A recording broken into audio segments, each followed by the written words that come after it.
Stories of the Buddha's Former Births. Book 14 Paikya 484, Salikedera Jataka. The Crop of Rice, etc. This was a story the master told while dwelling at Jetavana, about a brother who supported his mother. The occasion will be explained in the Sama birth.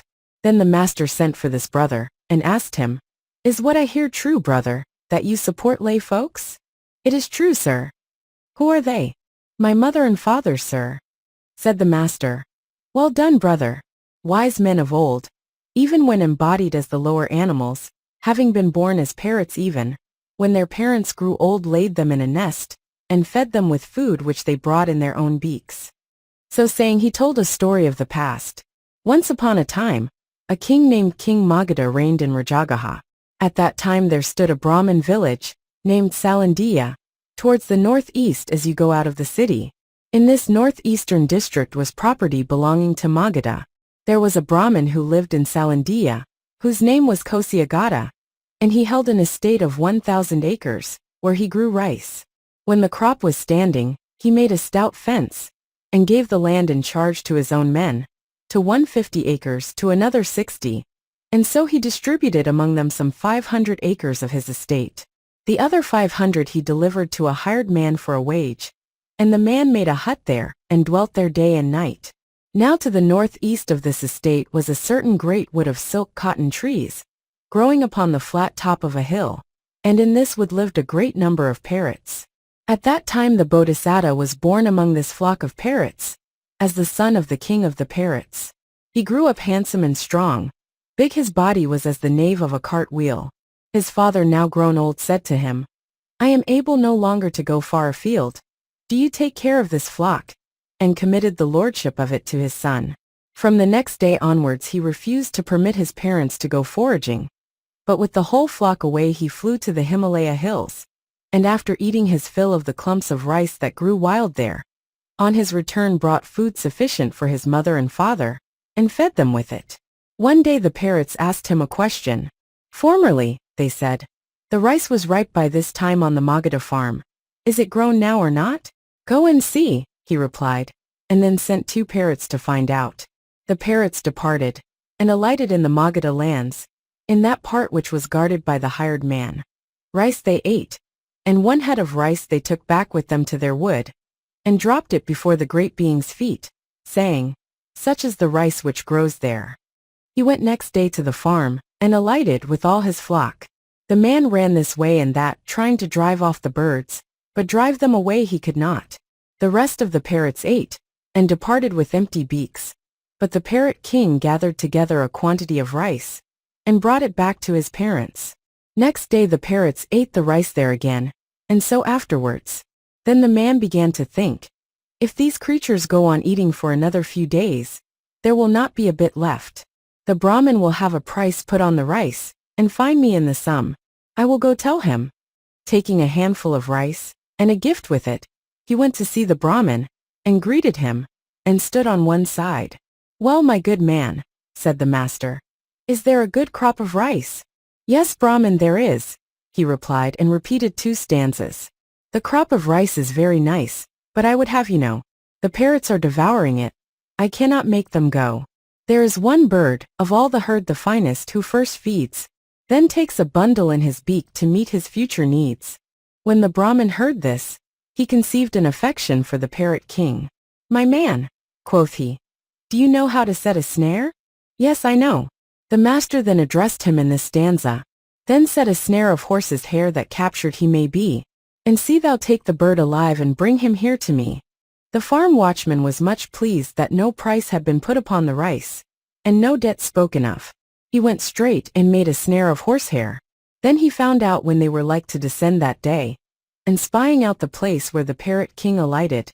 Next day very early in the morning, he made a cage about the size of a water pot, and set the snare, and sat down in his hut looking for the parrots to come. The parrot king came amidst all his flock, and he, being by no means greedy, came down in the same place as yesterday, with his foot right in the noose. When he found his foot fast, he thought, "Now if I cry out the cry of the captured, my kinsfolk will be so terrified, they will fly away foodless. I must endure until they have finished their food."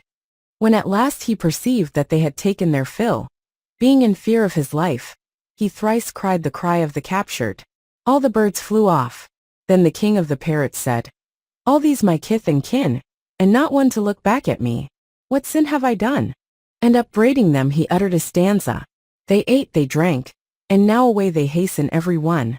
I only caught within a snare. What evil have I done? The watchman heard the cry of the parrot king, and the sound of the other parrots flying through the air. What is that? Thought he. Up he got from his hut, and went to the place of his snare, and there he saw the king of the parrots. The very bird I set the snare for is caught, he cried in high delight. He took the parrot out of the snare, and tied both his feet together, and making his way to Salikedera village, he delivered the bird to the Brahman. The Brahman, in his strong affection for the great being, caught hold of him tight in both hands, and seating him on his hip, bespoke him in these two stanzas.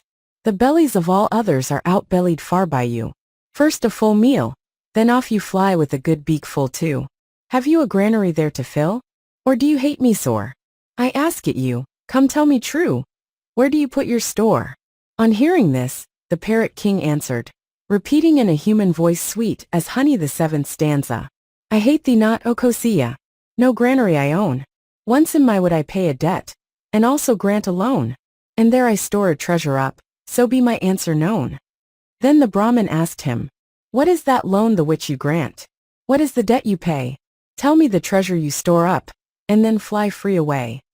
To this request of the Brahman the parrot king made reply, explaining his intent in 4 stanzas. My callow chicks, my tender brood, whose wings are still ungrown, who shall support me by and by, to them I grant the loan. Then my old ancient parents, who far from youth's bounds are set, with that within my beak I bring, to them I pay my debt. And other birds of helpless wing, and weak full many more, to these I give in charity. This sages call my store. This is that loan the which I grant, this is the debt I pay, and this the treasure I store up. Now I have said my say. The Brahman was pleased when he heard this pious discourse from the great being, and he repeated 2 stanzas. What noble principles of life! How blessed is this bird! From many men who live on earth such rules are never heard. Eat, eat your fill whereas you will, with all your kindred too. And parrot, let us meet again. I love the sight of you. With these words, he looked upon the great being with a soft heart, as though it were his liefest son. And loosing the bonds from his feet, he rubbed them with oil 100 times refined, and seated him on a seat of honor, and gave him to eat sweetened corn upon a golden dish, and gave him sugar water to drink. After this the king of the parrots warned the Brahman to be careful, reciting this stanza. Ukkusa, within thy dwelling here, I had both food and drink in friendship dear. Give thou to those whose burden is laid down. Support thy parents when they old are grown. The Brahman then delighted in heart uttered his ecstasy in this stanza. Surely luck's goddess came herself today. When I set eyes upon this peerless bird, I will do kindly deeds and never stay, now that the parrot's sweet voice I have heard. But the great being refused to accept the 1,000 acres which the Brahman offered him, but took only 8 acres. The Brahman set up boundary stones, and made over this property to him. And then, raising his hands to his head in reverence, he said, Go in peace, my lord, and console your weeping parents. And then let him go. Much pleased, he took a head of rice, and carried it to his parents, and dropped it before them, saying, Arise now, my dear parents.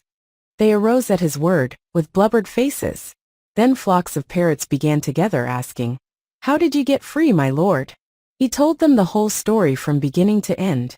And Ukkusa followed the advice of the king of the parrots, and distributed much alms to the righteous men, and ascetics and Brahmins. The last stanza was repeated by the master explaining this. This Ukkusa with joy and great delight, common and plentiful made drink and food. With food and drink he satisfied aright Brahmins and holy men, himself all good. When the master had ended this discourse he said, Thus, brethren, to support one's parents is the traditional way of the wise and good. Then, having declared the truths, he identified the birth. Now at the conclusion of the truths that brother became established in the fruit of the first path. At that time the Buddha's followers were the flock of parrots. 2 of the king's family were the father and mother. Canda was the watchman, Ananda the Brahmin, and I was myself the king of the parrots.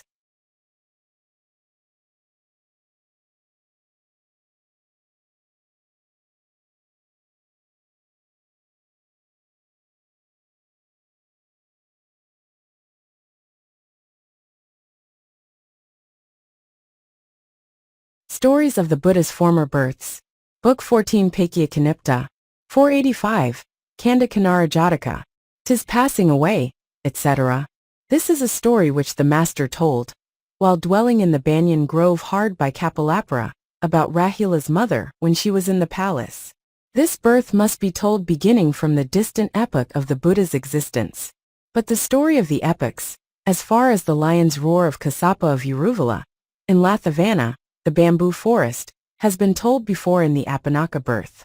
Beginning from that point you will read in the Vesantara birth the continuation of it, as far as to the coming to Kapilavatthu. The master, seated in his father's house, during the meal, recounted the Mahatmapala birth, and after the meal was done he said, I will praise the noble qualities of Rahula's mother in her own house, by telling the Canda Kinnara birth. Then handing his bowl to the king, with the two chief disciples he passed over to the house of Rahula's mother. At that time there were 40,000 dancing girls who lived in her presence, and of them 1,090 were maidens of the warrior caste. When the lady heard of the Tathagatas coming she bade all these put on yellow robes, and they did so. The master came, and took his seat in a place which was assigned him. Then all the women cried out with one voice, and there was a great sound of lamentation. Rahula's mother having wept and so put away her grief, welcomed the master, and sat down, with the deep reverence due to a king. Then the king began the tale of her goodness. Listen to me, sir. She heard that you wore yellow robes, and so she robed her in yellow, that garlands and such things are to be given up. And lo, she has given up garlands and sits upon the ground. When you entered upon the religious life she became a widow, and refused the gifts that other kings sent her. So faithful is her heart to you. Thus he told of her goodness in many different ways. The master said, It is no marvel, great king, that now in my last existence the lady should love me, and should be of faithful heart, and led by me alone. So also, even when born as an animal, she was faithful and mine alone. Then at the king's request he told a story of the past. Once upon a time when Brahmadatta was king in Benares, the great being was born in the region of the Himalaya as a fairy. His wife was named Canda. These two dwelt together on a silver mountain named Canda Pabada, or the mountain of the moon. At that time the king of Benares had committed his government to his ministers, and all alone dressed in 2 yellow robes, and armed with the 5 weapons, he proceeded to the Himalayas. Whilst eating his venison he remembered where was a little stream, and began to climb the hill. Now the fairies that live on the mountain of the moon in the rainy season remain on the mountain, and come down only in the hot weather. At that time this fairy Canda, with his mate, came down and wandered about, anointing himself with perfumes, eating the pollen of flowers, clothing himself in flower gauze for inner and outer garments, swinging in the creepers to amuse himself, singing songs in a honey voice. He too came to this stream, and at one halting place he went down into it with his wife, scattering flowers about, and playing in the water. Then they put on again their garments of flowers, and on a sandy spot white as a silver plate they spread a couch of flowers and lay there. Picking up a piece of bamboo, the male fairy began to play upon it, and sang with a honey voice, while his mate waving her soft hands danced hard by and sang withal. The king caught the sound, and treading softly that his footsteps might not be heard, he approached, and stood watching the fairies in a secret place. He immediately fell in love with the female fairy. I will shoot the husband, thought he, and kill him, and I will live here with the wife. Then he shot the fairy Canda, who lamenting in his pain uttered 4 stanzas. 'Tis passing away, methinks, and my blood is flowing, flowing. I am losing my hold on life, O Canda. My breath is going. 'Tis sinking, I am in pain, my heart is burning, burning. But 'tis for thy sorrow, Canda, the heart within me is yearning. As grass, as a tree I perish, as a waterless river I dry. But 'tis for thy sorrow, Canda, my heart within me is yearning. As rain on a lake at the mountain foot, are the tears that fall from my eye. But 'tis for thy sorrow, Canda, my heart within me is yearning. Thus did the great being lament in 4 stanzas. And lying upon his couch of flowers, he lost consciousness and turned away. The king stood where he was. But the other fairy did not know that the great being was wounded, not even when he uttered his lament, being intoxicated with her own delight. Seeing him lie there turned away and lifeless, she began to wonder what could be the matter with her lord. As she examined him, she saw the blood oozing from the mouth of the wound, and being unable to bear the great pain of sorrow for her beloved husband, she cried out with a loud voice. The fairy must be dead, thought the king, and he came out and showed himself. When Canda beheld him, she thought, this must be the brigand who has slain my dear husband, and trembling she took to flight. Standing upon the hilltop, she denounced the king in 5 stanzas. Yon evil prince, ah, woe is me! My husband dear did wound, who there beneath a woodland tree now lies upon the ground. O prince, the woe that wrings my heart may thy own mother pay. The woe that wrings my heart to see my fairy dead this day. Yea, prince, the woe that wrings my heart may thy own wife repay. The woe that wrings my heart to see my fairy dead this day. And may thy mother mourn her lord, and may she mourn her son, who on my lord most innocent for lust this deed hast done. And may thy wife look on and see the loss of lord and son, for thou upon my harmless lord for lust this deed hast done. When she had thus made her moan in these 5 stanzas, standing upon the mountain top the king comforted her by another stanza. Weep not nor grieve, the woodland dark has blinded you, I ween. A royal house shall honor thee, and thou shalt be my queen. What is this word thou hast said? Cried Canda, when she heard it, and loud as a lion's roar she declaimed the next stanza. No, I will surely slay myself. Thine I will never be, who slew my husband innocent and all for lust for me. When he heard this his passion left him, and he recited another stanza. Live if thou wilt, O timid one, to Himalaya go, creatures that feed on shrub and tree the woodland love I know. With these words he departed indifferent. Canda so soon as she knew him gone came up and, embracing the great being, took him up to the hilltop, and laid him on the flat land there. Placing his head on her lap, she made her moan in 12 stanzas. Here in the hills and mountain caves, in many a glen and grot, what shall I do, O fairy mine, now that I see thee not? The wild beasts range, the leaves are spread on many a lovely spot. What shall I do, O fairy mine, now that I see thee not? The wild beasts range, sweet flowers are spread on many a lovely spot. What shall I do, O fairy mine, now that I see thee not? Clear run the rivers down the hills, with flowers all overgrown. What shall I do, O fairy mine, now thou hast left me lone? Blue are the Himalaya hills, most fair they are to see. What shall I do, O fairy mine, now I behold not thee? Gold tips the Himalaya hills, most fair they are to see. What shall I do, O fairy mine, now I behold not thee? The Himalaya hills glow red, most fair they are to see. What shall I do, O fairy mine, now I behold not thee? Sharp are the Himalaya peaks, they are most fair to see. What shall I do, O fairy mine, now I behold not thee? White gleam the Himalaya peaks, they are most fair to see. What shall I do, O fairy mine, now I behold not thee? The Himalaya rainbow-hued, most fair it is to see. What shall I do, O fairy mine, now I behold not thee? Hill fragrant is to goblins dear, plants cover every spot. What shall I do, O fairy mine, now that I see thee not? The fairies love the fragrant hill, plants cover every spot. What shall I do, O fairy mine, now that I see thee not? So did she make her moan. And putting the hand of the great being on her breast, she felt that it still was warm. Canda lives yet, she thought. I will taunt the gods until I bring him to life again. Then she cried aloud, taunting them. Are there none who govern the world? Are they on a journey?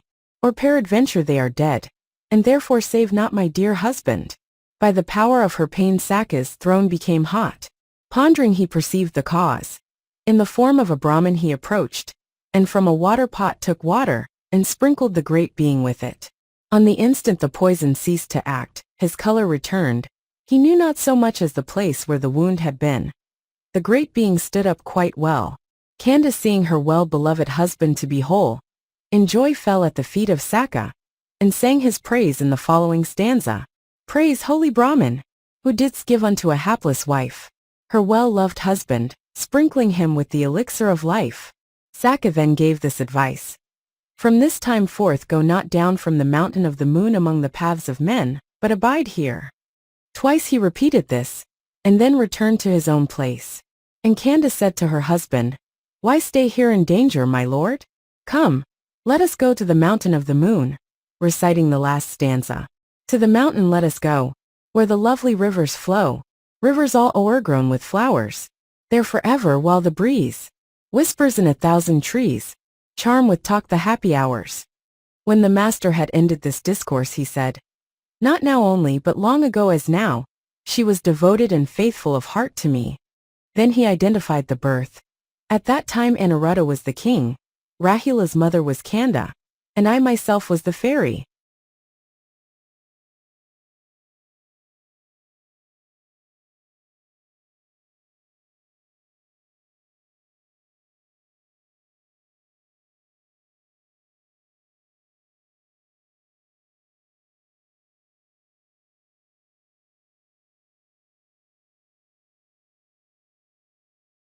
Stories of the Buddha's Former Births.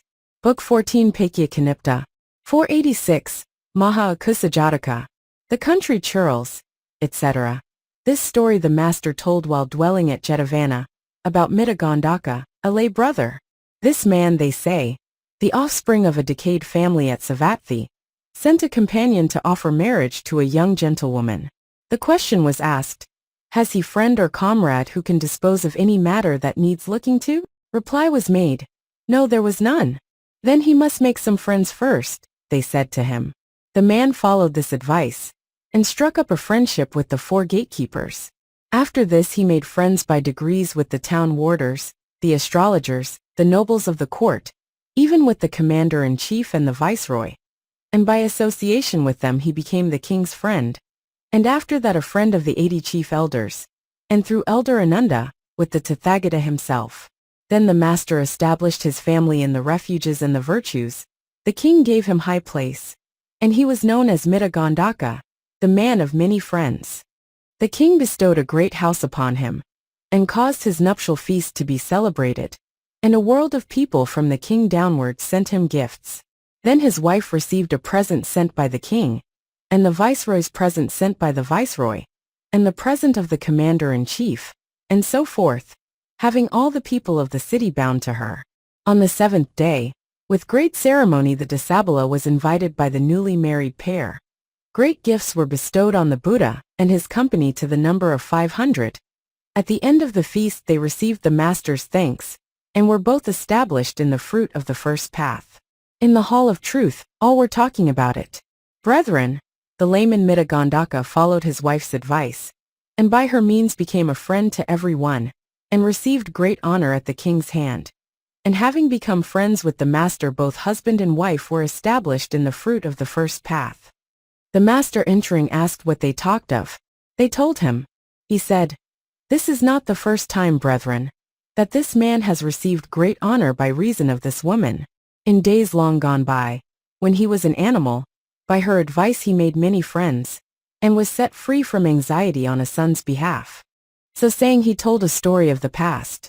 Once upon a time, when Brahmadatta was king of Benares, certain men of the marches used to make a settlement, wheresoever they could best find their food, dwelling in the forest, and killing for meat for themselves and their families the game which abounded there.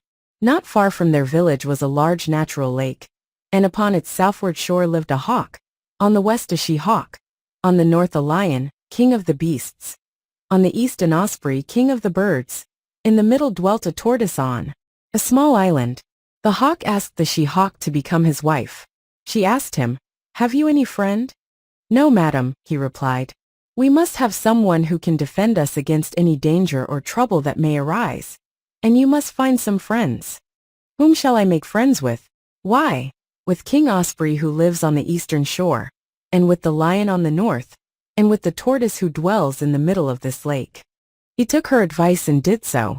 Then the two lived together. It should be said that on a little islet in the same lake grew a kadamba tree, surrounded by the water on all sides, in a nest which they made. Afterwards there were given to them 2 sons. One day, while the wings of the younglings were yet callow, some of the country folk went foraging through the woods all day and found nothing. Not wishing to return home empty-handed, they went down to the lake to catch a fish or a tortoise. They got on the island and lay down beneath the Canda tree, and there being tormented by the bites of gnats and mosquitoes, to drive these away, they kindled a fire by rubbing sticks together, and made a smoke. The smoke rising annoyed the birds, and the young ones uttered a cry. "'Tis the cry of birds," said the country folk. "Up, make up the fire. We cannot lie here hungry, but before we lie down we will have a meal of fowl's flesh." They made the fire blaze and built it up, but the mother bird hearing the sound thought, "These men wish to eat our young ones. We made friends to save us from that danger. I will send my mate to the great osprey." Then she said, "Go, my husband, tell the osprey of the danger which threatens our young." Repeating this stanza, the country churls build fires upon the isle, to eat my young ones in a little while. O hawk, to friend and comrade give the word. My children's danger tell to every bird.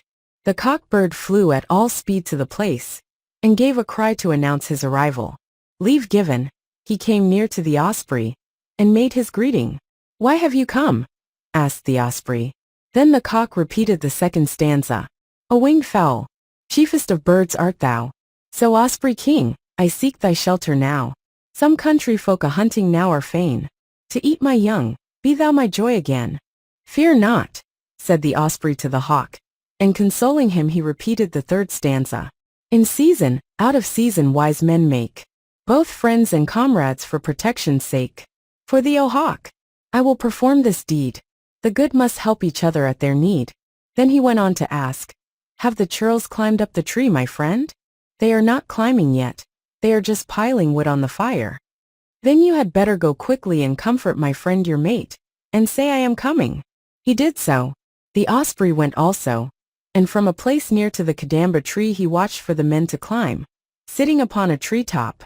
Just as one of the boars who was climbing the tree had come near to the nest, the osprey dived into the lake, and from wings and beak sprinkled water over the burning brands, so that they were put out. Down came the men, and made another fire to cook the bird and its young. When they climbed again, once more the osprey demolished the fire. So whenever a fire was made, the bird put it out, and midnight came. The bird was much distressed. The skin under his stomach had become quite thin. His eyes were bloodshot. Seeing him, the hen bird said to her mate, "My lord, the osprey is tired out. Go and tell the tortoise that he may have a rest." When he heard this, the bird approaching the osprey, addressed him in a stanza. "Good help the good, the necessary deed. Thou hast in pity done for us at need. Our young are safe thou living, have a care of thy own self, nor all thy strength outwear." On hearing these words, loud as a lion's roar he repeated the fifth stanza. "While I am keeping guard about this tree, I care not if I lose my life for thee. So use the good.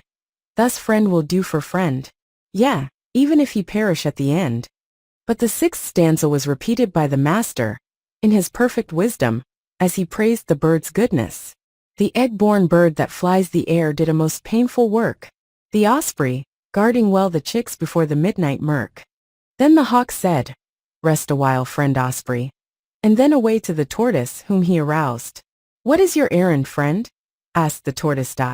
"Such and such a danger has come upon us, and the royal osprey has been laboring hard ever since the first watch, and is very weary. That is why I have come to you."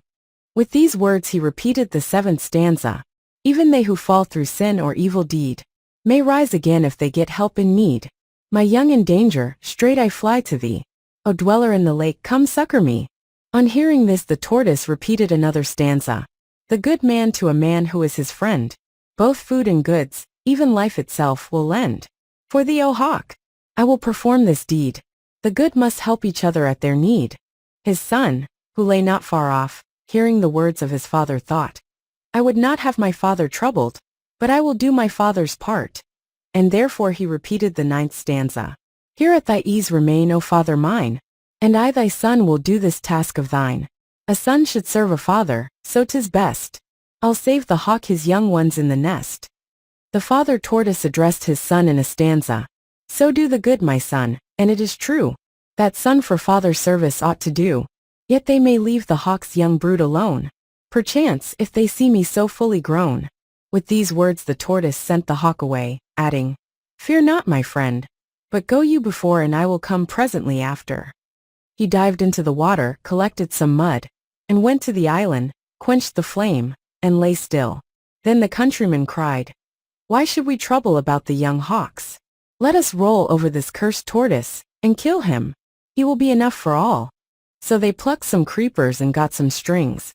But when they had made them fast in this place or that, and torn their clothes to strips for the purpose, they could not roll the tortoise over. The tortoise lugged them along with him, and plunged in deep water. The men were so eager to get him that in they fell after, splashed about, and scrambled out with a belly full of water. "Just look," said they. "Half the night one osprey kept putting out our fire, and now this tortoise has made us fall into the water, and swallow it, to our great discomfort. Well, we will light another fire, and at sunrise we will eat those young hawks." Then they began to make a fire. The hen bird heard the noise they were making, and said, "My husband, sooner or later these men will devour our young and depart. You go and tell our friend the lion." At once he went to the lion, who asked him why he came at such an unseasonable hour. The bird told him all from the beginning, and repeated the 11th stanza. "Mightiest of all the beasts, both beasts and men, fly to the strongest when beset with fear. My young ones are in danger, help me then. Thou art our king, and therefore I am here." This said, the lion repeated a stanza. "Yes, I will do this service, hawk, for thee. Come, let us go and slay this gang of foes. Surely the prudent, he who wisdom knows, protector of a friend must try to be."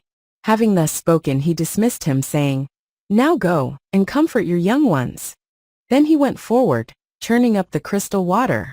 When the churls perceived him approaching, they were frightened to death. "The osprey," they cried, "put out our fire brands.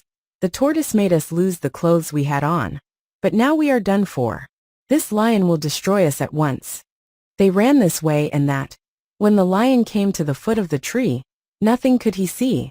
Then the osprey, the hawk, and the tortoise came up and accosted him. He told them the profitableness of friendship, and said, "From this time forth be careful never to break the bonds of friendship." With this advice he departed, and they also went each to his own place.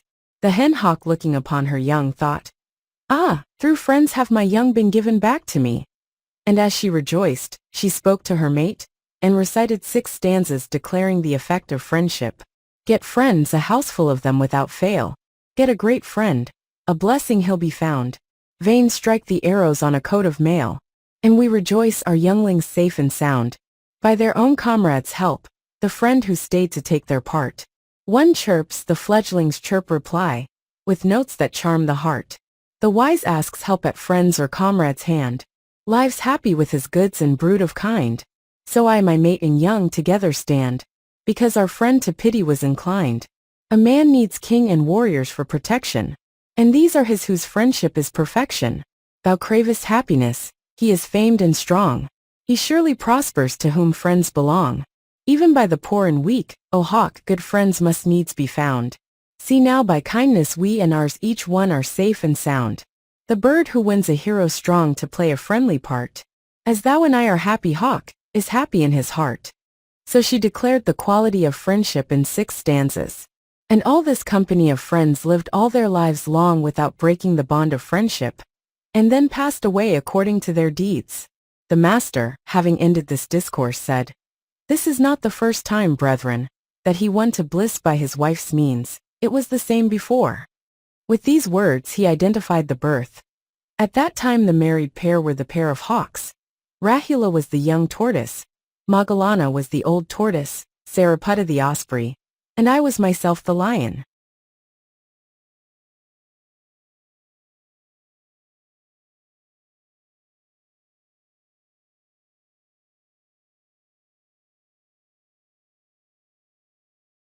Stories of the Buddha's Former Births. Book 14 Paikya Kanipta. 487, Uddalaka Jataka. With unclean teeth, etc. This story the master told, while dwelling in Jetavana, about a dishonest man. This man, even though dedicate to the faith that leads to salvation, notwithstanding to gain life's necessaries, fulfilled the threefold practice of knavery. The brethren brought to light all the evil parts in the man as they conversed together in the hall of truth. Such a one, brethren, after he had dedicated himself to this great faith of Buddha, which leads to salvation, yet lives in deceit. The master came in, and would know what they talked of there. They told him, said he, this is not now the first time. He was deceitful before. And so saying he told a story of the past. Once upon a time, when Brahmadatta was king in Benares, the Bodhisattva was chaplain, and a wise, learned man was he.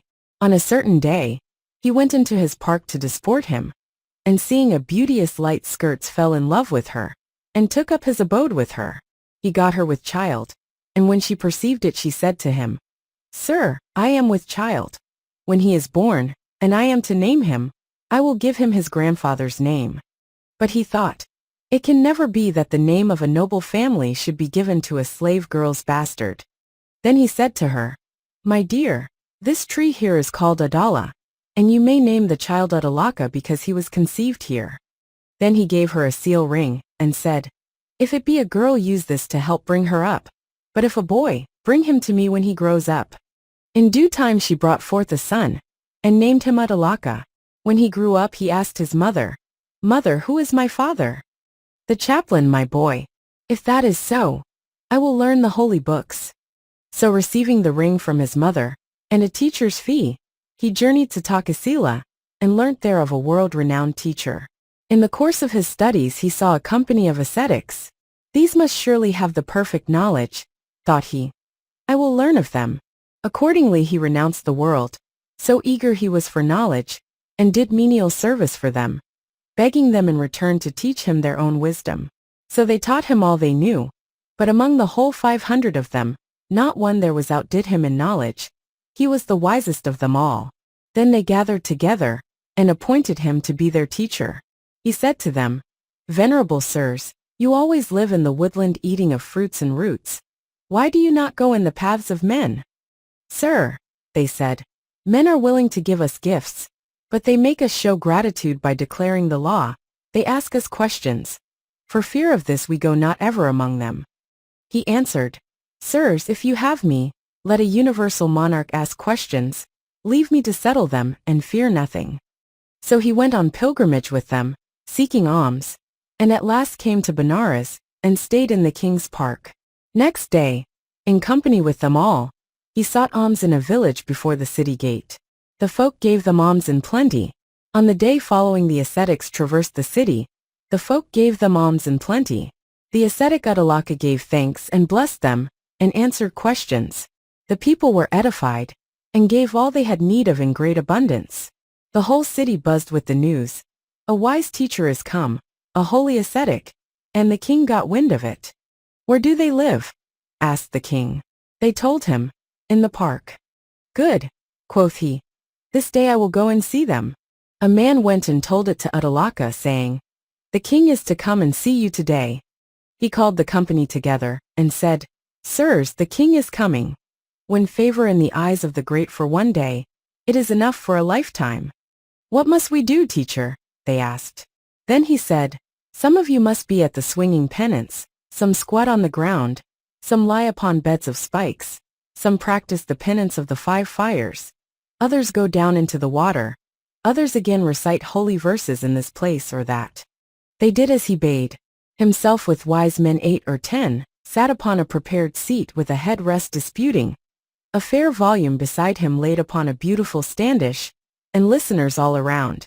At that moment the king with his chaplain and a great company came into the park, and when he saw them all deep in their sham austerities, he was pleased and thought, They are free from all fear of evil states hereafter. Approaching Uddalaka, he greeted him graciously and sat down on one side.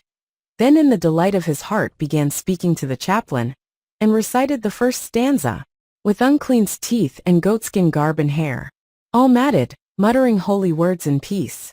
Surely no human means to good they spare. Surely they know the truth, have one release. Hearing this, the chaplain replied, The king is pleased where he should not be pleased, and I must not be silent. Then he repeated the second stanza. A learned sage may do ill deeds, O king.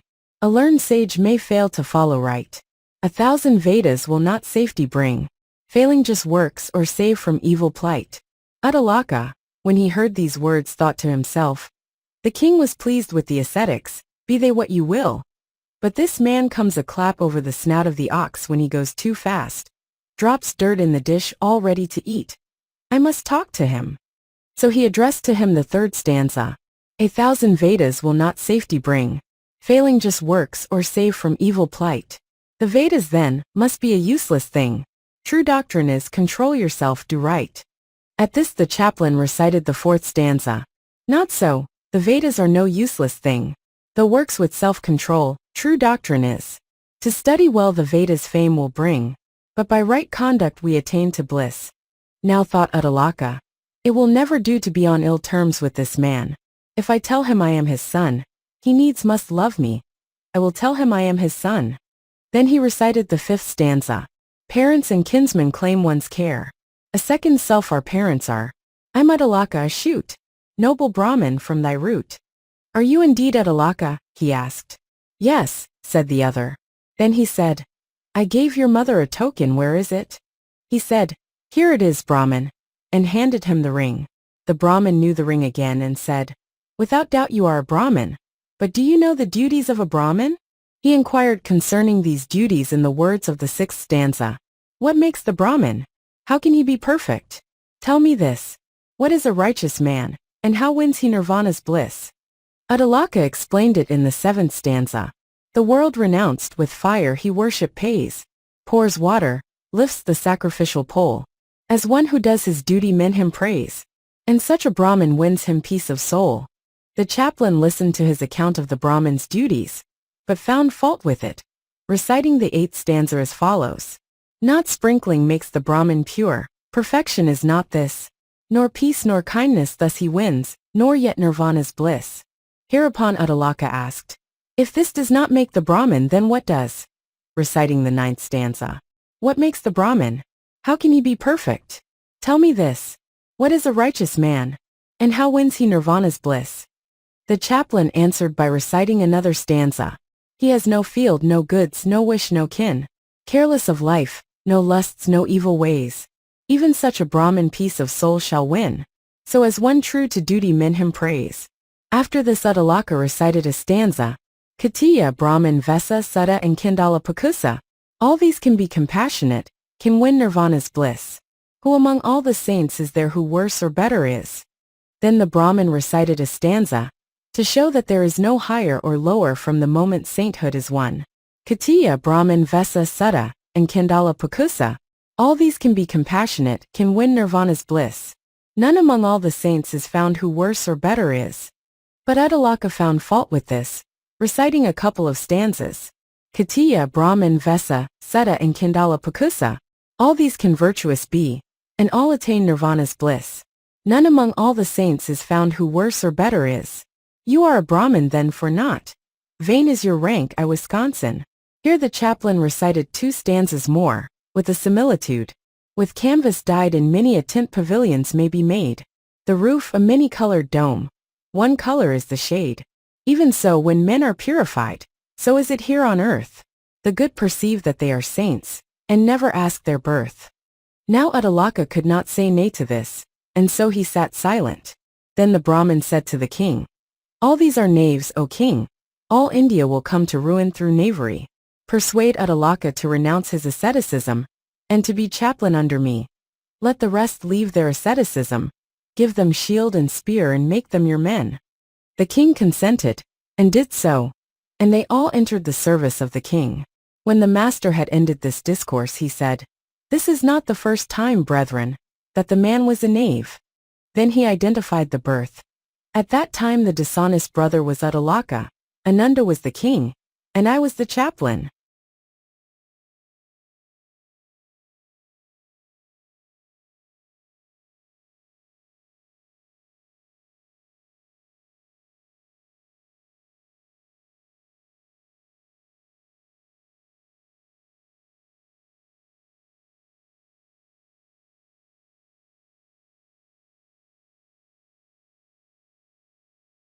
Stories of the Buddha's Former Births.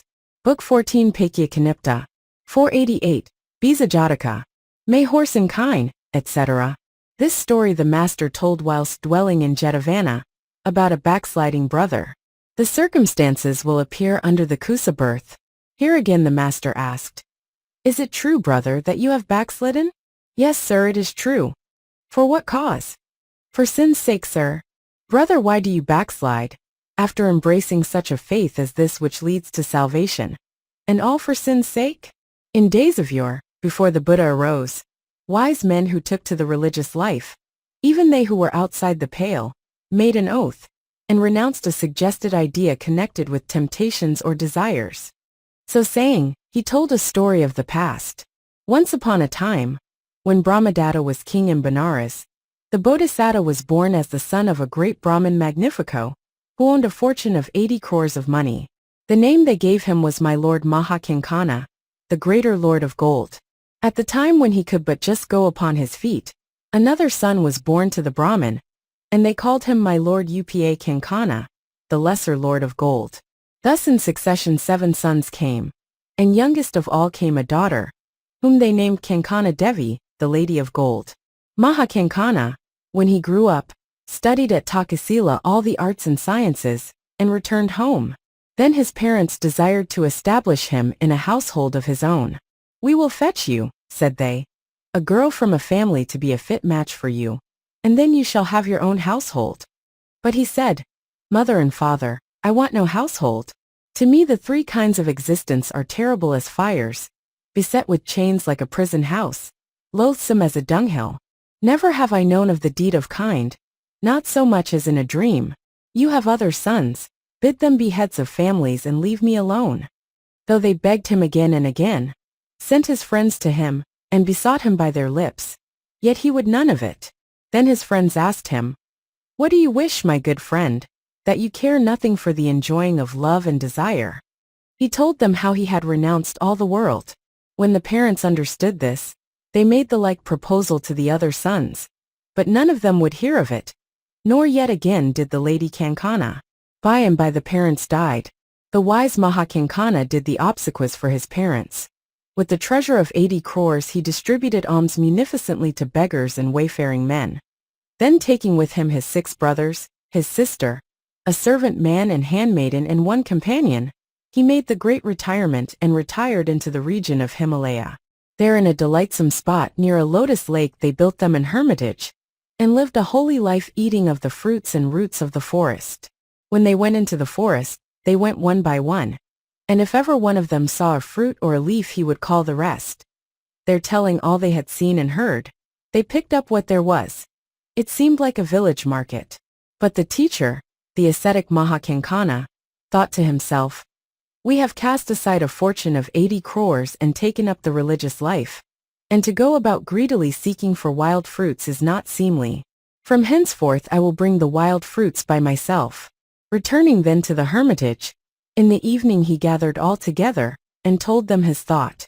"You remain here," said he, "and practice the life of the recluse. I will fetch fruit for you." Thereat Upa Kankana and all the rest broke in. "We have become religious under your wing. It is you should stay behind and practice the life of the recluse. Let our sister remain here also, and the maid be with her. We 8 will take turns to fetch the fruit, but you 3 shall be free from taking a turn." He agreed. Thenceforward these 8 took a turn to bring in fruit one at a time. The others each received his share of the find, and carried it off to his dwelling place, and remained in his own leaf hut. Thus they could not be together without cause or reason. He whose turn it was would bring in the provender. There was one enclosure, and laying it on a flat stone would make 11 portions of it. Then making the gong sound he would take his own portion and depart to his place of dwelling. The others coming up at the gong sound, without hustling, but with all due ceremony and order, would take each his allotted portion of the find, then returning to his own place there would eat it, and resume his meditation and religious austerity. After a time they gathered lotus fibers and ate them, and there they abode, mortifying themselves with scorching heat and other kind of torments, their senses all dead, striving to induce the ecstatic trance. By the glory of their virtue Sakka's throne trembled. "Are these released from desire only?" said he. "Or are they sages? Are they sages? I will find out now." So by his supernatural power for 3 days he caused the great being's share to disappear.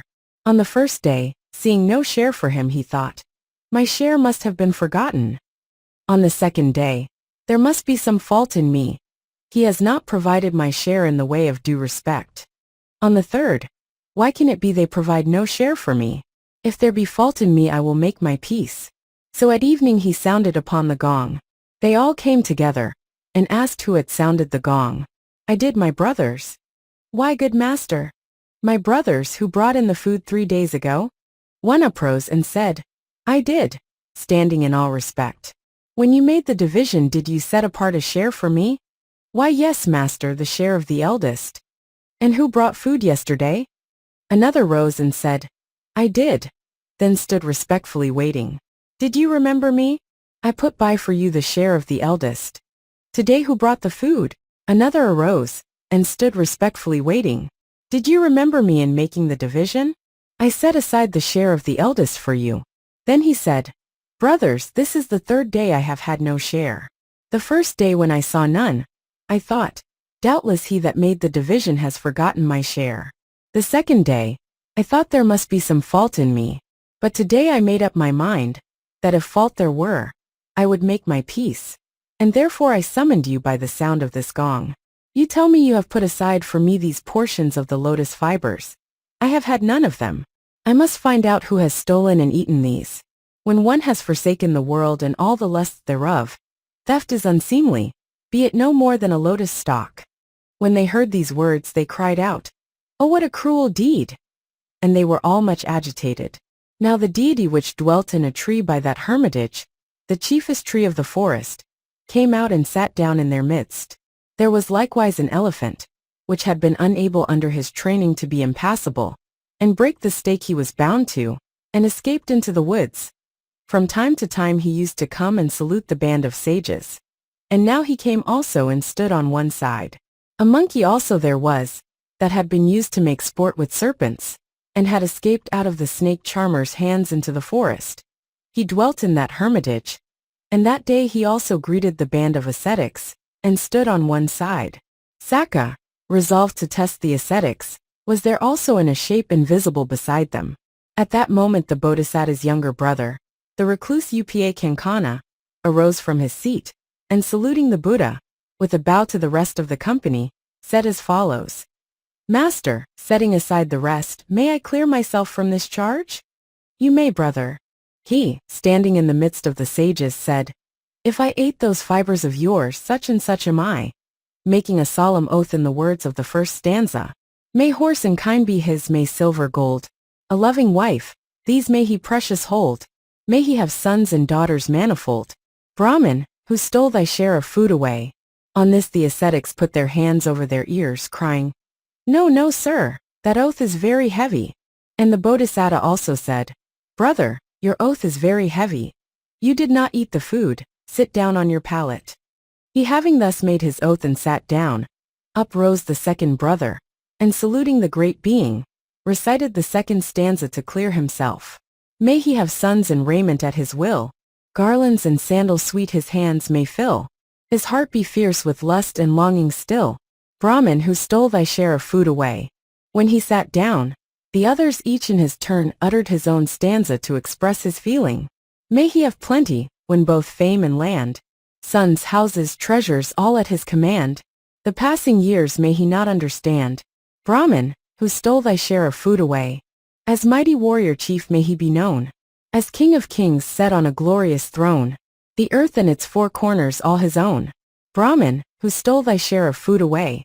Be he a Brahman passion unsubdued, with faith in stars and lucky days imbued, honored with mighty monarch's gratitude. Brahman, who stole thy share of food away. A student in the Vedic lore deep read. Let all men reverence his holyhead, and of the people be he worshipped. Brahman, who stole thy share of food away. By Indra's gift a village may he hold, rich choice possiest of all the goods fourfold, and may he die with passions uncontrolled. Brahman, who stole thy share of food away. A village chief, his comrades all around, his joy in dances and sweet music's sound. May the king's favor unto him abound. Brahman, who stole thy share of food away.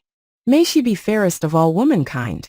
may the high monarch of the whole world find her chief among 10,000 to his mind, Brahman, who stole thy share of food away. When all the serving handmaidens do meet, may she all unabashed sit in her seat, proud of her gains, and may her food be sweet. Brahman, who stole thy share of food away, the great Kajangal cloister be his care, and may he set the ruins in repair, and every day make a new window there. Brahman, who stole thy share of food away, fast in 600 bonds may he be caught, from the dear forest to a city brought, smitten with goads and guiding pikes, distraught. Brahman, who stole thy share of food away, garland on neck, tin earring in each ear, bound, let him walk the highway, much in fear, and schooled with sticks to serpent kind draw near. Brahman, who stole thy share of food away. When oath had been taken in these 13 stanzas, the great being thought, perhaps they imagine I am lying myself, and saying that the food was not there when it was. So he made oath on his part in the 14th stanza. Who swears the food was gone? If it was not, let him enjoy desire and its effect. May worldly death be at the last his lot. The same for you, sirs, if you now suspect. When the sages had made their oath thus, Saka thought to himself, fear nothing. I made these lotus fibers disappear in order to test these men. And they all make oath, loathing the deed as if it were a snot of spittle. Now I will ask them why they loathe lust and desire. This question he put by questioning the Bodhisattva in the next stanza. After having assumed a visible form, what in the world men go a-seeking here? That thing to many lovely is and dear, longed for delightful in this life, why then, have saints no praise for things desired of men? By way of answer to this question, the great being recited 2 stanzas. Desires are deadly blows and chains to bind. In these both misery and fear we find. When tempted by desire's imperial kings, infatuate do vile and sinful things. These sinners bring forth sin, to hell they go, at dissolution of this mortal frame, because the misery of lust they know. Therefore saints praise not lust, but only blame. When Saka had heard the great being's explanation, much moved in heart, he repeated the following stanza. Myself to test these sages stole away, that food, which by the lakeside I did lay. Sages they are indeed and pure and good. O man of holy life, behold thy food. Hearing which the Bodhisattva recited a stanza. We are no tumblers, to make sport for thee. No kinsmen nor no friends of thine are we. Then why, O king divine, O thousand-eyed, think'st thou the sages must thy sport provide? And Saka recited the 20th stanza, making his peace with him. Thou art my teacher and my father thou. From my offense let this protect me now. Forgive me my one error, O wise sage. They who are wise are never fierce in rage. Then the great being forgave Saka, king of the gods, and on his own part to reconcile him with the company of sages recited another stanza. Happy for holy men one night has been, when the Lord Vasva by us was seen. And sirs, be happy all in heart to see the food once stolen now restored to me. Saka saluted the company of sages, and returned to the world of gods.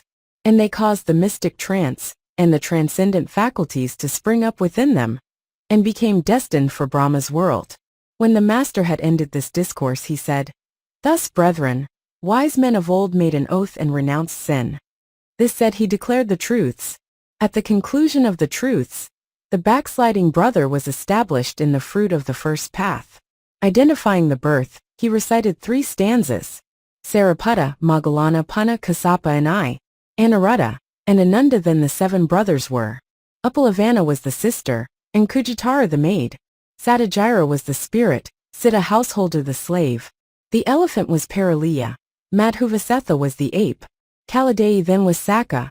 Now you understand the birth.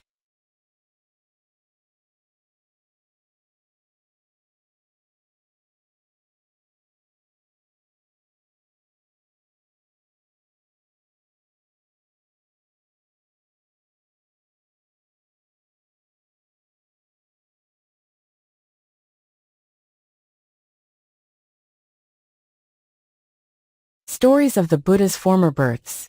Book 14 Paikya Kanipta. 489. Suruci Jataka.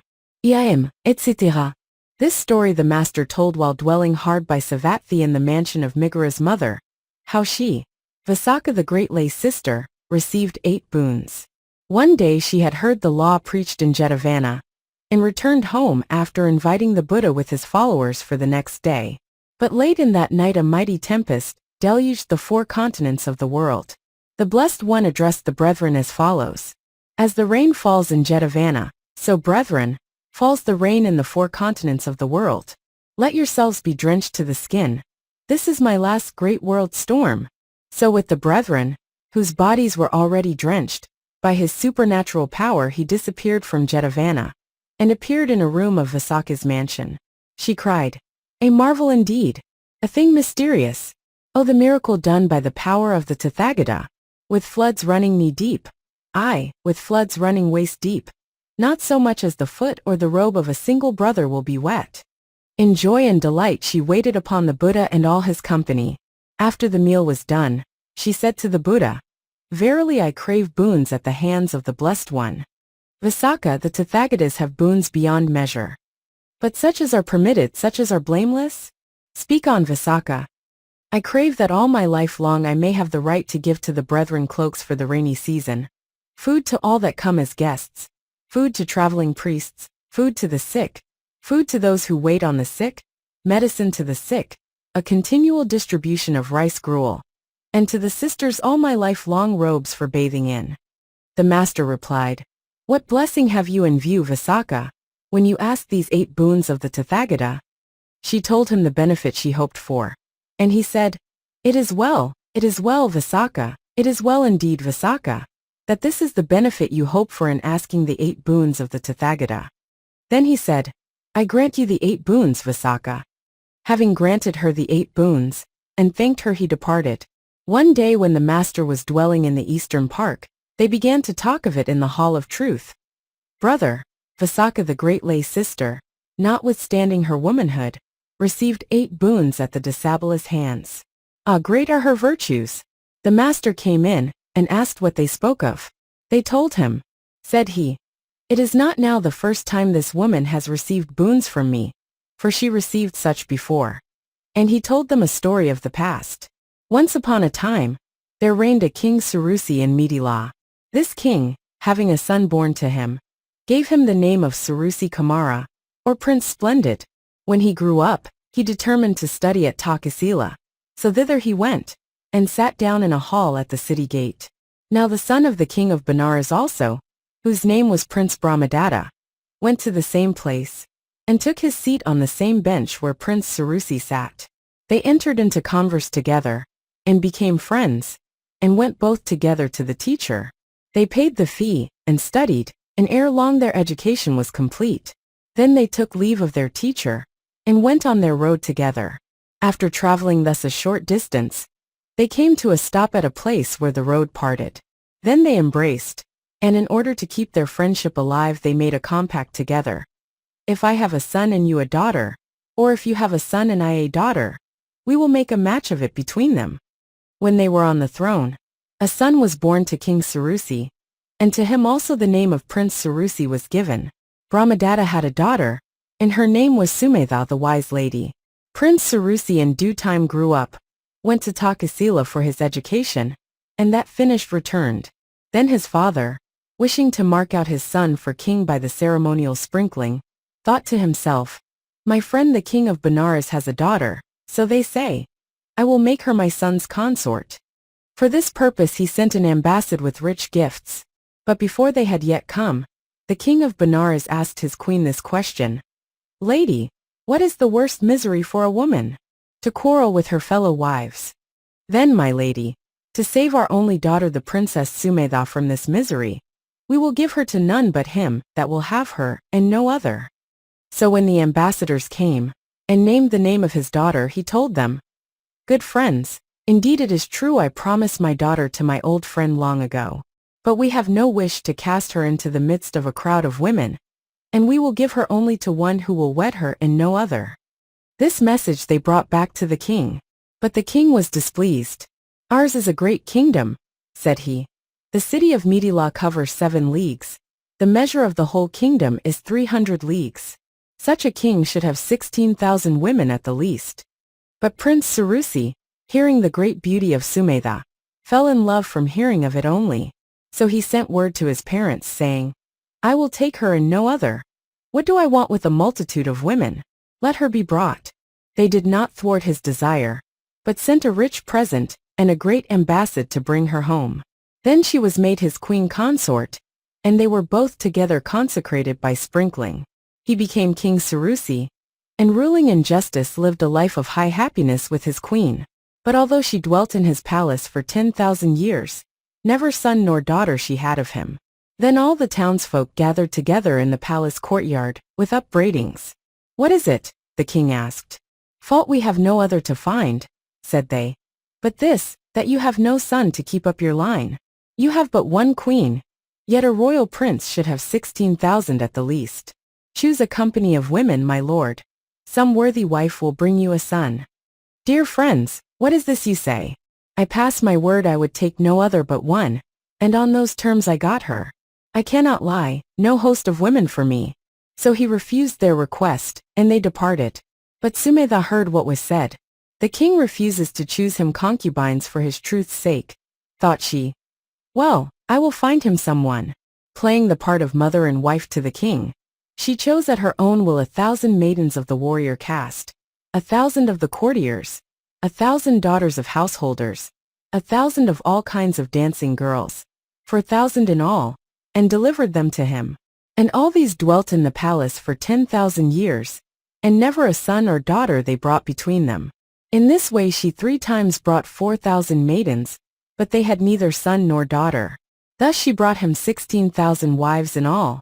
40,000 years went by, that is to say 50,000 in all, counting the 10,000 he had lived with her alone. Then the townsfolk again gathered together with reproaches. What is it now? The king asked. My lord, command your women to pray for a son. The king was not unwilling, and commanded so to pray. Thenceforward praying for a son, they worship all manner of deities and offer all kinds of vows. Yet no son appeared. Then the king commanded Sumetha to pray for a son. She consented. On the fast of the 15th day of the month, she took upon her the 8-fold Sabbath vows, and sat meditating upon the virtues in a magnificent room upon a pleasant couch. The others were in the park, vowing to do sacrifice with goats or kine. By the glory of Sumetha's virtue Sakka's dwelling place began to tremble. Sakka pondered, and understood that Sumetha prayed for a son. Well, she should have one. But I cannot give her this or that son indifferently. I will search for one which shall be suitable. Then he saw a young god called Nalakara, the basket weaver. He was a being endowed with merit, who in a former life lived in Benares, when this befell him. At seed time as he was on his way to the fields he perceived a Paksika Buddha. He sent on his hinds, bidding them sow the seed, but himself turned back, and led the Paksika Buddha home, and gave him to eat, and then conducted him again to the Ganges bank. He and his son together made a hut, trunks of fig trees for the foundation and reeds interwoven for the walls. A door he put to it, and made a path for walking. There for 3 months he made the Paksika Buddha dwell, and after the rains were over, the 2 of them, father and son, put on him the 3 robes and let him go. In the same manner they entertained 7 Paksika Buddhas in that hut, and gave them the 3 robes, and let them go their ways. So men still tell how these 2, father and son, turned basket weavers, and hunted for osiers on the banks of the Ganges, and whenever they spied a Paksika Buddha did as we have said. When they died, they were born in the heaven of the 33, and dwelt in the 6 heavens of sense one after the other in direct and in reverse succession, enjoying great majesty among the gods. These 2 after dying, in that region were desirous of winning to the upper god world. Sakka, perceiving that one of them would be the Tathagata, went to the door of their mansion, and saluting him as he arose and came to meet him, said, Sir, you must go into the world of men. But he said, O king, the world of men is hateful and loathsome. They who dwell there do good and give alms, longing for the world of the gods. What shall I do when I get there? Sir, you shall enjoy in perfection all that can be enjoyed in that world. You shall dwell in a palace made with stones of price, 25 leagues in height. Do consent. He consented. When Sakka had received his promise, in the guise of a sage he descended into the king's park, and showed himself soaring above those women to and fro in the air, while he chanted, To whom shall I give the blessing of a son? who craves the blessing of a son? To me, sir, to me. Thousands of hands were uplifted. Then he said, I give sons to the virtuous. What is your virtue, what your life and conversation? They drew down their uplifted hands, saying, If you would reward virtue, go seek samatha. He went his ways through the air, and stayed at the window of her bedchamber. Then they went and told her, saying, See, my lady, a king of the gods has come down through the air, and stands at your bedchamber window, offering you the boon of a son. With great pomp she proceeded thither, and opening the window said, Is this true, sir, that I hear, how you offer the blessing of a son to a virtuous woman? It is, and so I do. Then grant it to me. What is your virtue, tell me, and if you please me, I grant you the boon. Then declaring her virtue she recited these 15 stanzas. I am King Rusi's consort queen, the first he ever wed. With Suruci 10,000 years my wedded life I led. Suruci king of Mithila, Videha's chiefest place. I never lightly held his wish, nor deemed him mean or base, in deed or thought or word behind his back, nor to his face. If this be true, O Holy One, so may that son be given. But if my lips are speaking lies, then burst my head in 7. The parents of my husband dear, so long as they held sway, and while they lived, would ever give me training in the way. My passion was to hurt no life and willingly do right. I served them with extremest care unwearied day and night. If this be true, etc., no less than 16,000 dames my fellow wives have been. Yet Brahman, never jealousy nor anger came between. At their good fortune I rejoice. Each one of them is dear. My heart is soft to all these wives as though myself it were. If this be true, etc., slaves, messengers, and servants all, and all about the place, I give them food, I treat them well with cheerful pleasant face. If this be true, etc., ascetics, Brahmins, any man who begging here is seen, I comfort all with food and drink, my hands always hen clean. If this be true, etc., the 8th of either fortnight, the 14th, 15th days, and the especial fast I keep, I walk in holy ways. If this be true, O Holy One, so may that son be given. But if my lips are speaking lies, then burst my head in 7. Indeed not 100 verses, nor 1,000, could suffice to sing the praise of her virtues. Yet Saka allowed her to sing her own praises in these 15 stanzas. Nor did he cut the tale short, though he had much to do elsewhere. Then he said, Abundant and marvelous are your virtues. Then in her praise he recited a couple of stanzas. All these great virtues, glorious dame, O daughter of a king, are found in thee, which of thyself, O lady, thou dost sing.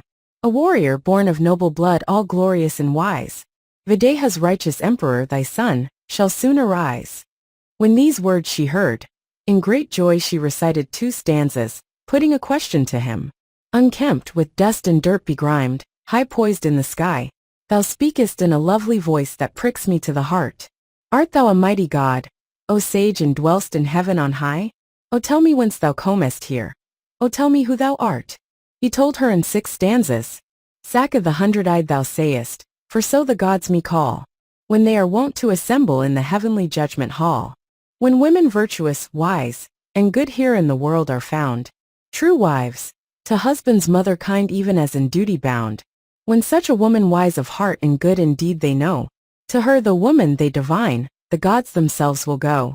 So lady, thou through worthy life, through store of good deeds done, a princess born, all happiness the heart can wish hast won. So thou dost reap thy deeds, princess, by glory on the earth, and after in the world of gods a new and heavenly birth. O wise, O blessed! So live on, preserve thy conduct right. Now I to heaven must return, delighted with thy sight. I have business to do in the world of gods, quoth he. Therefore I go. But do thou be vigilant. With this advice he departed. In the morning time, the god Nalakara was conceived within her womb. When she discovered it, she told the king, and he did what was necessary for a woman with child. At the end of 10 months she brought forth a son, and they gave him Maha to his name. All the people of the 2 countries came crying out, My lord, we bring this for the boy's milk money. And each dropped a coin in the king's courtyard. A great heap there was of them. The king did not wish to accept this, but they would not take the money back, but said as they departed, When the boy grows up, my lord, it will pay for his keep. The lad was brought up amid great magnificence. And when he came of years, no more than 16, he was perfect in all accomplishments. The king, thinking of his son's age, said to the queen, "My lady, when the time comes for the ceremonial sprinkling of our son, let us make him a fine palace for that occasion." She was quite willing. The king sent for those who had skill in divining the lucky place for a building, and said to them, "My friends, get a master mason, and build me a palace not far from my own. This is for my son, whom we are about to consecrate as my successor." They said it was well, and proceeded to examine the surface of the ground. At that moment Saka's throne became hot. Perceiving this, he at once summoned Vipassanā, and said, "Go, my good Vipassanā, make for Prince Maha a palace 1/2 league in length and breadth and 25 leagues in height, all with stones of price." Vipassanā took on the shape of a mason, and approaching the workman said, "Go and eat your breakfast, then return." Having thus got rid of the men, he struck on the earth with his staff.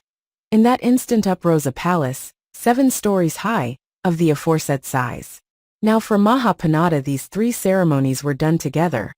The ceremony for consecrating the palace, the ceremony for spreading above him the royal umbrella, the ceremony of his marriage.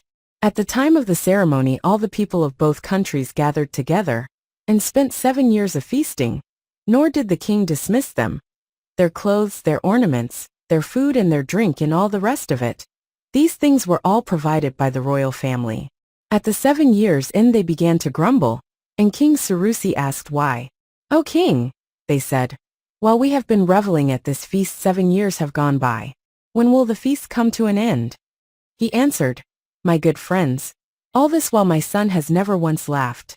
So soon as he shall laugh, we will disperse again." Then the crowd went beating the drum, and gathered the tumblers and jugglers together. Thousands of tumblers were gathered, and they divided themselves into 7 bands and danced, but they could not make the prince laugh. Of course he that had seen the dancing of dancers divine could not care for such dancers as these. Then came 2 clever jugglers, Uddalaka and Panc, Crop Ear and Yellow Ear, and say they, "We will make the prince laugh." Uddalaka made a great mango tree, which he called Sansparel, grow before the palace door. Then he threw up a ball of string, and made it catch on a branch of the tree, and then up he climbed into the mango Sansparel. Now the mango Sansparel they say is Vipassanā's mango, and the slaves of Vipassanā took him, as usual, chopped him up limb meal, and threw down the bits. The other jugglers joined the pieces together, and poured water upon them. The man donned upper and under garments of flowers, and rose up and began dancing again. Even the sight of this did not make the prince laugh. Then Panc had some firewood piled in the courtyard, and went into the fire with his troop. When the fire was burnt out, the people sprinkled the pile with water. Panc with his troop rose up dancing with upper and under garments of flowers. When the people found they could not make him laugh, they grew angry. Saka, perceiving this, sent down a divine dancer, bidding him make Prince Maha laugh.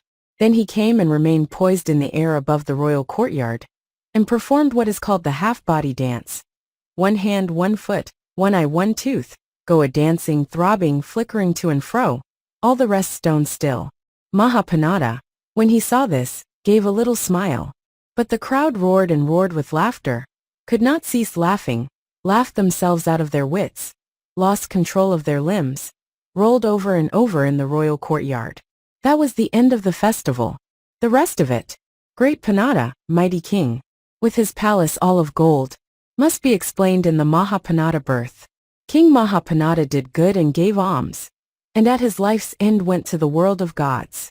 When the master had ended this discourse he said, "Thus, brethren, Vipassanā has received a boon of me before."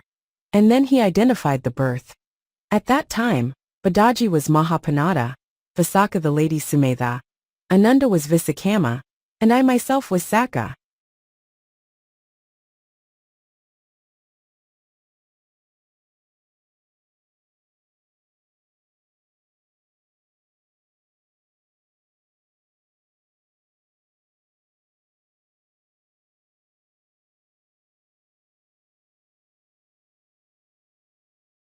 Stories of the Buddha's Former Births. Book 14 Paikya Kanipta, 490. Panc Uposatha Jataka. Thou art content, etc. This story the master told while dwelling at Jetavana. About 500 lay brethren who were under the Sabbath vows. At that time they say that the master, seated upon the Buddha's glorious seat, in the hall of truth, in the midst of folk of all the four kinds, looking around upon the gathering with a gentle heart, perceived that this day the teaching would turn on the tale of the lay brethren. Then he addressed these and said, Have the lay brethren taken upon them the Sabbath vows? Yes, sir, they have, was the answer. It was well done. This Sabbath celebration was the practice of wise men of old. The wise men of old, I say, kept the Sabbath celebration in order to subdue the sins of passion and lust. Then at their request he told a story of the past. Once upon a time, there was a great forest which separated the kingdom of Magadha from the two kingdoms that marched with it. The Bodhisattva was born in Magadha, as one of a great Brahmin family. When he grew up, he renounced his desires and departed, and went into that forest, where he made him an hermitage and dwelt there. Now not very far from this hermitage, in a clump made of bamboos, lived a wood pigeon with his mate. In a certain ant hill lived a snake. In one thicket a jackal had his lair, in another a bear. These four creatures used to visit the sage from time to time, and listen to his discourse. One day the pigeon and his mate left their nest, and went a-foraging for food. The hen went behind, and as she went, a hawk pounced on her and carried her off. Hearing her outcry the cock turned and looked, and beheld him bearing her away. The hawk killed her in the midst of her cries and devoured her. Now burned the cock-bird with the fire of love for his mate thus torn from him. Then thought he, This passion torments me exceedingly. I will not go seek my food until I have found how to subdue it. So cutting short his quest, away he went to the ascetic, and taking upon him the vow for the subduing of desire, he lay down on one side. The snake also thought he would seek for food. So out of his hole came he, and sought something to eat on a cow track near one of the frontier villages. Just then there was a bull belonging to the village headman, a glorious creature white all over, which after feeding went down on his knees at the foot of a certain ant hill, and tossed the earth with his horns in sport. The snake was terrified at the noise of the bull's hooves, and darted forward to hide in the ant hill. The bull happened to tread on him, whereupon the snake was angry and bit the bull, and the bull died then and there. When the villagers found out that the bull was dead, they all ran together weeping, and honored the dead with garlands, and buried him in a grave, and returned to their homes. The snake came forth when they had departed and thought, Through anger I have deprived this creature of life, and I have caused sorrow to the hearts of many. Never again will I go out to get food, until I have learnt to subdue it. Then he turned and went to the hermitage, and taking upon him the vow for the subduing of anger, lay down on one side. The jackal likewise went to seek food, and found a dead elephant. He was delighted. Plenty of food here, cried he, and went and took a bite of the trunk. It was as though he bit on a tree trunk. He got no pleasure of that, and bit by the tusk. He might have been biting a stone. He tried the belly. It might have been a basket. So he fell on to the tail. It was like an iron bowl. Then he attacked the rump, and lo! It was soft as a cake of ghee. He liked it so well that he ate his way inside. There he remained, eating when he was hungry, and when he was athirst drinking the blood, and when he lay down, spreading the beast's inwards and lungs as a bed to lie on. Here, thought he, I have found me both food and drink and my bed. What is the use of going elsewhere? So there he stayed, well content, in the elephant's belly, and never came out at all. But by and by the corpse grew dry in the wind and the heat, and the way out by the rear was closed. The jackal tormented within lost flesh and blood. His body turned yellow, but how to get out he could not see. Then one day came an unexpected storm. The duct was drenched and grew soft, and began to gape open. When he saw the chink, the jackal cried, Too long have I been here in torment, and now I will out by this hole. Then he went at the place head first. Now the passage was narrow, and he went fast, so his body was bruised, and he left all his hair behind him. When he got out he was bare as a palm trunk, not a hair to be seen on him. Ah, thought he, it is my greed has brought all this trouble upon me. Never again will I go out to feed, until I have learnt how to subdue my greed. Then he went to the hermitage, and took on him the vow for subduing of greed, and lay down on one side. The bear too came out of the forest, and being a slave to greediness, went to a frontier village of the kingdom of Mala. "Here is a bear!" cried the villagers all. And out they came armed with bows, sticks, staves, and what not, and surrounded the thicket wherein he lay. He, finding himself encompassed with a crowd, rushed out and made away. And as he went they belabored him with their bows and cudgels. He came home with a broken head and running with blood. "Ah," thought he, "it is my exceeding greed which has brought all this trouble upon me. Never again will I go out for food until I have learnt how to subdue it." So he went to the hermitage, and took on him the vow for subduing of greediness, and lay down on one side. But the ascetic was unable to induce the mystic ecstasy, because he was full of pride for his noble birth. Uposatha Buddha, perceiving that he was possessed with pride, yet recognized that he was no common creature. "The man," thought he, "is destined to be a Buddha, and in this very cycle he will attain to perfect wisdom. I will help him to subdue his pride, and I will cause him to develop the attainments." So as he sat in his hut of leaves, the Uposatha Buddha came down from the higher Himalaya, and seated himself on the ascetic's slab of stone. The ascetic came out and saw him upon his own seat, and in his pride was no longer master of himself. He went up and snapped fingers at him, crying out, "Curse you, vile good-for-naught, bald pate hypocrite! Why are you sitting on my seat?"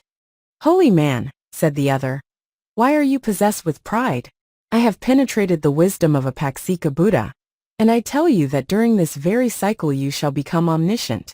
You are destined to become a Buddha. When you have fulfilled the perfect virtues, after the lapse of another such period of time, a Buddha you shall be. And when you have become a Buddha, Siddhartha will be your name." Then he told him of name and clan and family, chief disciples and so forth, adding, "Now why are you so proud and passionate? The thing is unworthy of you." Such was the advice of the Uposatha Buddha.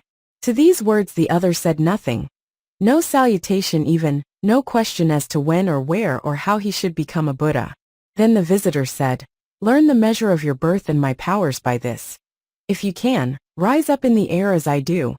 So saying, he arose in the air, and shook off the dust of his feet upon the coil of hair, which the other wore on his head, and then returned back to the higher Himalaya. At his departure the ascetic was overcome with grief. "There is a holy man," said he, "with a heavy body like that, passes through the air like a cotton fleck blown by the wind. Such a one, Uposatha Buddha, and I never kissed his feet, because of my pride of birth, never asked him when I should become Buddha. What can this birth do for me? In this world the thing of power is a good life, but this pride of mine will bring me to hell. Never again will I go out to seek for wild fruits, until I have learned bow to subdue my pride." Then he entered his leaf hut, and took upon him the vow for subduing pride. Seated upon his pallet of twigs, the wise young noble subdued his pride, induced the mystical trance, developed the faculties and the attainments, then came forth and sat down on the stone seat, which was at the end of the covered walk. Then the pigeon and the others came up, saluted him, and sat on one side. The great being said to the pigeon, "On other days you never come here at this time, but you go seeking food. Are you keeping a Sabbath fast today?" "Yes, sir, I am." Then he said, "Why so?" reciting the first stanza. "Thou art content with little, I am sure. Dost want no food, O flying pigeon, now? Hunger and thirst why willingly endure? Why take upon thee, sir, the Sabbath vow?" To which the pigeon made answer in two stanzas. "Once full of greediness my mate and I sported like lovers both about this spot. Her a hawk pounced on, and away did fly. So torn from me, she whom I loved was not. In various ways my cruel loss I know. I feel a pang in everything I see. Therefore to Sabbath vows for help I go. That passion never may come back to me." When the pigeon had thus praised his own action with regard to the vows, the great being put the same question to the snake, and all the rest one by one. They declared each one the thing as it was. "Tree dweller, coiling belly crawling snake, armed with strong fangs and poison quick and sure. These Sabbath vows why dost thou wish to take? Why thirst and hunger willingly endure?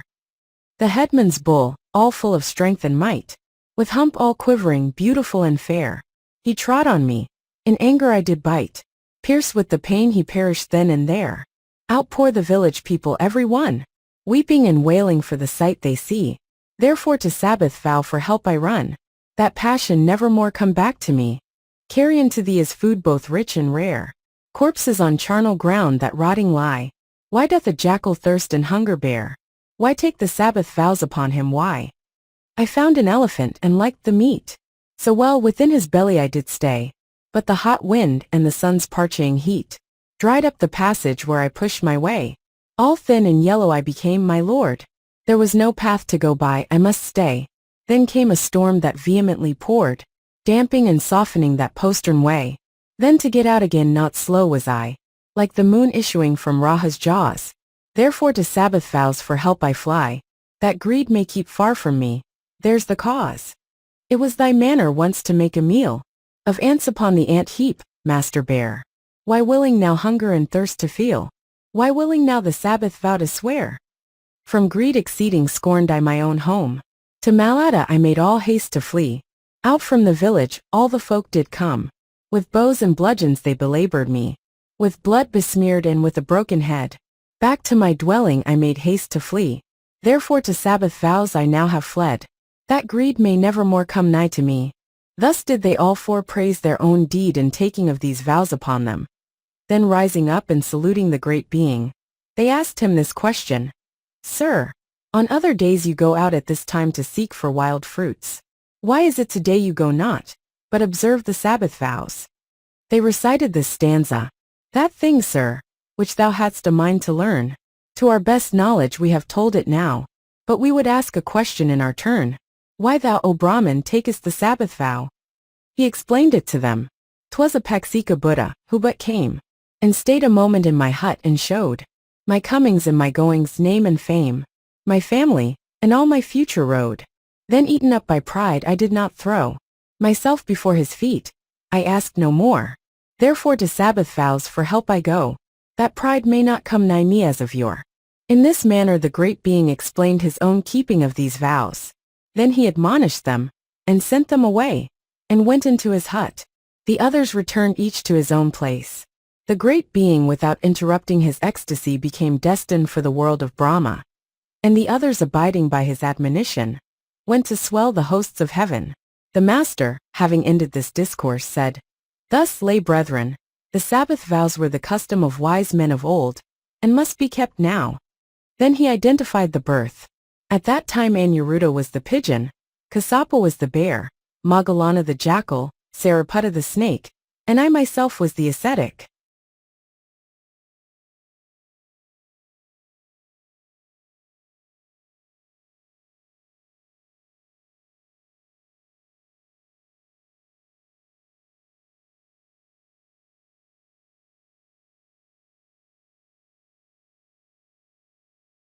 Stories of the Buddha's Former Births. Book 14 Paikya Kanipta. 491. Maha Mora Jātaka. If I being captured, etc. This story the master told while dwelling in Jetavana, about a backsliding brother. To this brother the master said, Is it true, as I am told, that you have backslidden? Yes, sir, it is true. Brother, said he, will not this lust for pleasure confound a man like you? The hurricane that overwhelms Mount Sinnaru is not put to the blush before a withered leaf. In days of yore this passion has confounded holy beings, who for 7,000 years held aloof from following the lusts that arise within. With these words, he told a story of the past. Once upon a time, when Brahmadatta was king of Benares, the Bodhisattva was conceived by a peahen in a border country. When the due time had passed, the mother laid her egg in the place where she was feeding, and went away. Now the egg of a mother which is healthy comes to no harm, if there be no danger from snakes or such like vermin. This egg therefore being of a golden color, like to a Kanakara bud, when it was ripe, cracked of its own force, and issued forth a pea-chick of the color of gold, with 2 eyes like gunja fruit, and a coral beak, and 3 red streaks ran round his throat and down the middle of his back. When he grew up his body was big as a tradesman's barrow, very fine to behold, and all the dark peafowl gathered together, and chose him to be their king. One day, as he was drinking water out of a pool, he espied his own beauty and thought, I am fairest of all peacocks. If I remain with them among the paths of men, I shall fall into some danger. I will go away to Himalaya, and there dwell alone in a pleasant place. So in the night time, when all the people were in their secret retreats, unknown to any he departed to Himalaya, and traversing 3 ranges of mountains, settled in the 4th. This was in a forest where he found a vast natural lake all covered with lotus, and not far away a huge banyan tree hard by a hill. In the branches of this tree he alighted. In the heart of this hill was a delightsome cave, and being desirous to dwell there, he alighted on a flat land just at the mouth of it. Now to this place it was impossible to climb, whether up from below or down from above. Free it was from all fear of birds, wildcats, serpents, or men. Here is a delightful place for me, he thought. That day he remained there, and on the next coming forth from the cave, he sat on the hill top facing the east. When he saw the sun's globe arise, he protected himself for the coming day by reciting the verse, "There he rises, King all-seeing." After this he went out seeking for food. In the evening he returned again, and sat on the top of the hill facing the west. Then, when he saw the sun's globe sinking out of sight, he protected himself against the coming night by reciting the verse, "There he sets, the King all-seeing." In this manner his life was passed. But one day a hunter who lived in the forest caught sight of him, as he sat on the hill top, and went home again. When his time came to die he told his son of it. "My son, in the 4th range of the mountains in the forest, lives a golden peacock. If the king wants one you know where to find him." One day the chief queen of the king of Benares, her name was Kema, saw a vision in the dawning, and the vision was after this fashion. A golden peacock was preaching the law. She was listening with approval. The peacock having finished his discourse arose to depart. She cried out upon it, "The king of the peacocks is escaping, catch him." And as she was uttering these words she awoke. When she awoke, and perceived that it was a dream, she thought, "If I tell the king it was a dream, he will take no notice of it. But if I say it is the longing of a woman with child, then he will take notice." So she made as though she had a craving as they who are with child, and lay down. The king visited her, and asked what was her ailment. "I have a craving," said she. "What is it you desire?" "I wish, my lord, to hear the discourse of a golden-hued peacock." "But where can we get such a peacock, lady? If one cannot be found, my lord, I shall die." "Do not trouble about it, my lady. If there exists such a one anywhere, it shall be got for you." Thus he consoled her, and then went away and sitting down asked his courtiers the question, "Look you, my queen desires to hear the discourse of a golden peacock. Are there such things as golden peacocks?" "The Brahmins will know that, my lord." The king inquired of the Brahmins. Thus the Brahmins made answer, "O great king, it is said in our verses of lucky marks, of water beasts fish, tortoises and crabs, of land beasts deer, wild geese, peacocks and partridges, these creatures and men too can be of a golden color." Then the king gathered together all the hunters that were in his domains, and asked them, had they ever before seen a golden peacock? They all answered no, except the one whose father had told him what he had seen. This one said, "I have never seen one myself, but my father told me of a place where a golden peacock is to be found." Then the king said, "My good man, this means life and death to me and my queen. Catch him and bring him hither." He gave the man plenty of money, and sent him off. The man gave the money to his wife and son, and went to the place, and saw the great being. He set snares for him, each day telling himself the creature would certainly be caught. Yet he died without catching him, and the queen too died without having her heart's desire. The king was very angry and wroth, for he said, "My beloved queen has died on account of this peacock." And he caused the story to be written upon a golden plate, how that in the 4th range of Himalaya lives a golden peacock, and they who eat his flesh will be ever young and immortal. This plate he placed in his treasury, and afterwards died.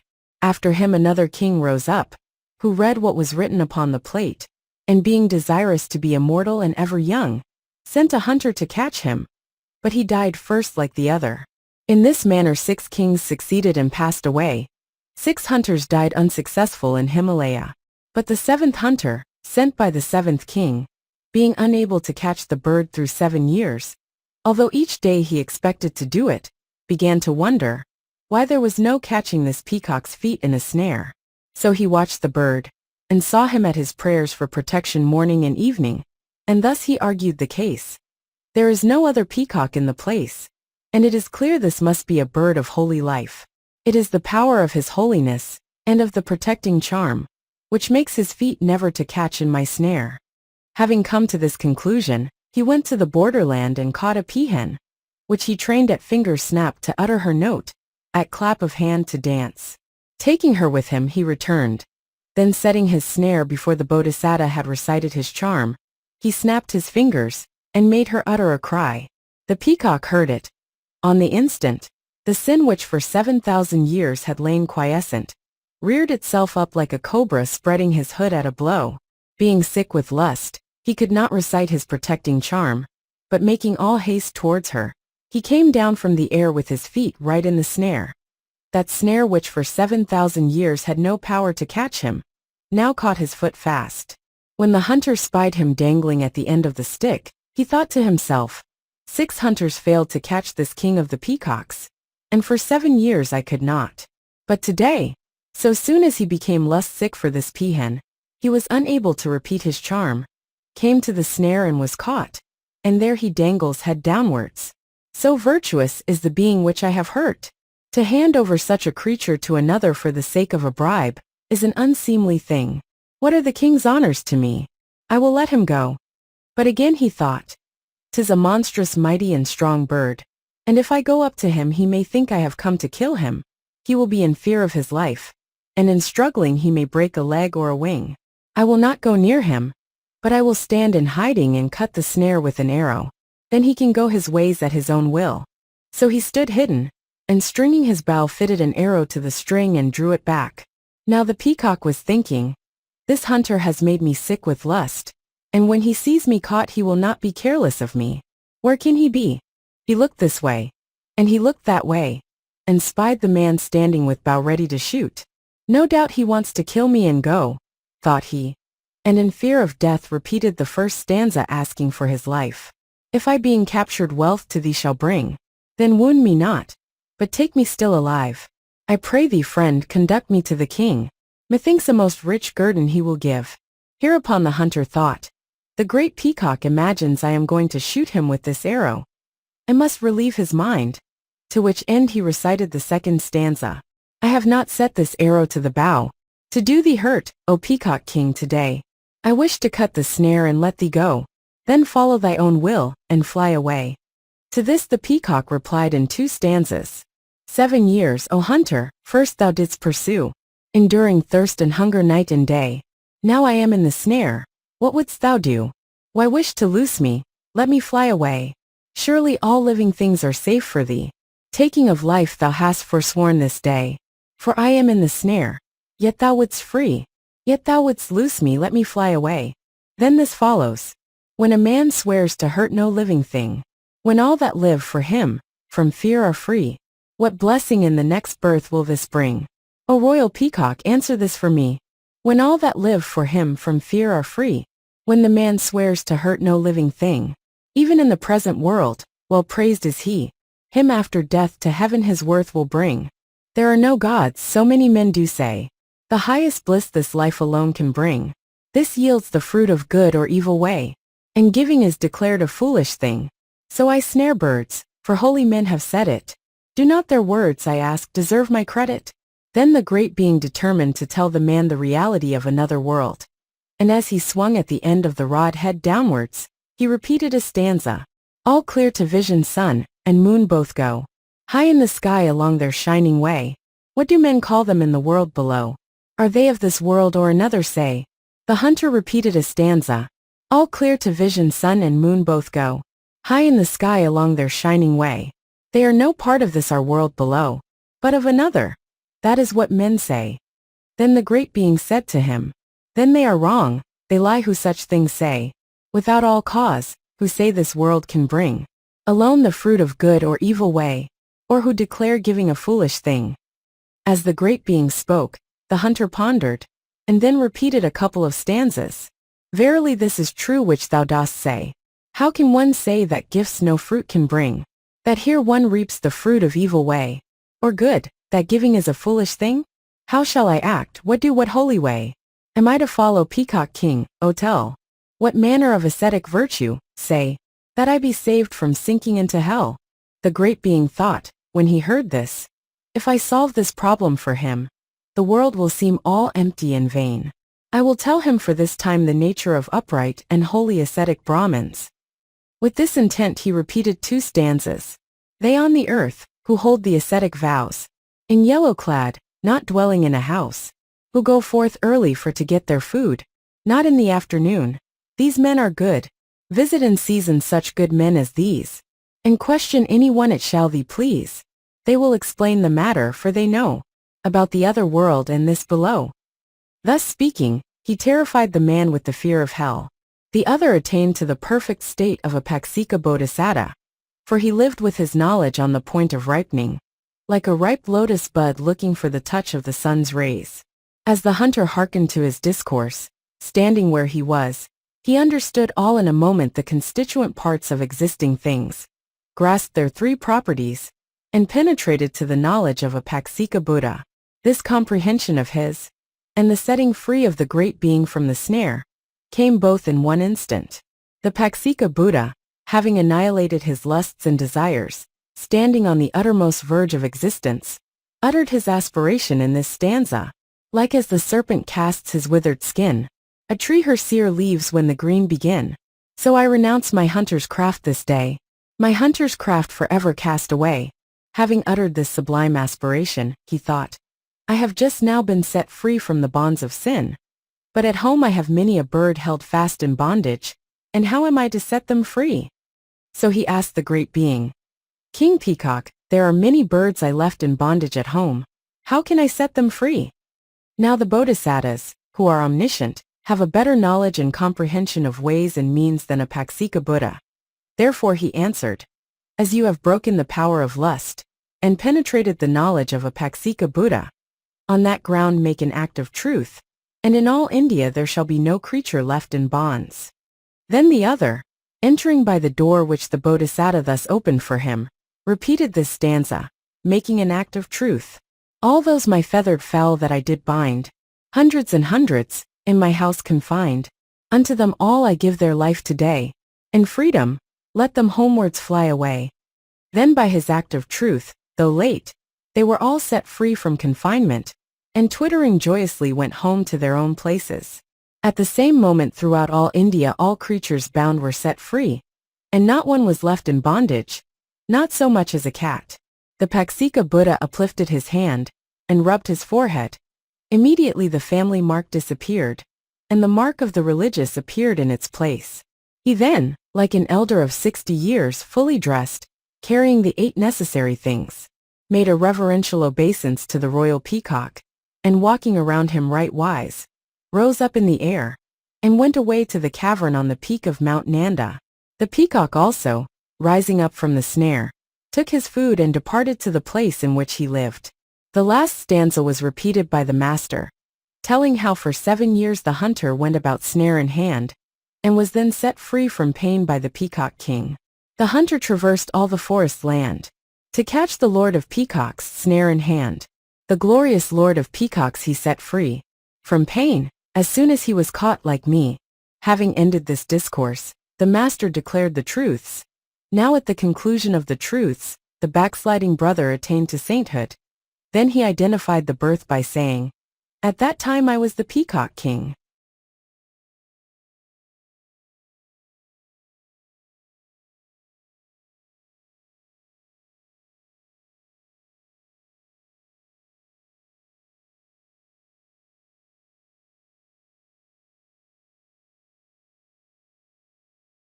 Stories of the Buddha's Former Births.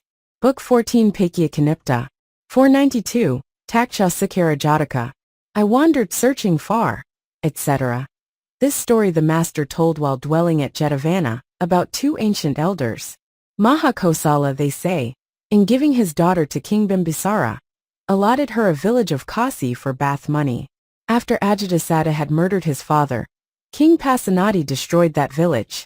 In the battles betwixt them for it, victory at the first lay with Ajatasattu, and the king of Kosala, having the worst, asked his counselors, what can we devise to take Ajatasattu? They answered, "Great king, the brethren have great skill of magical charms. Send messengers to them, and get the opinion of the brethren at the monastery." This pleased the king.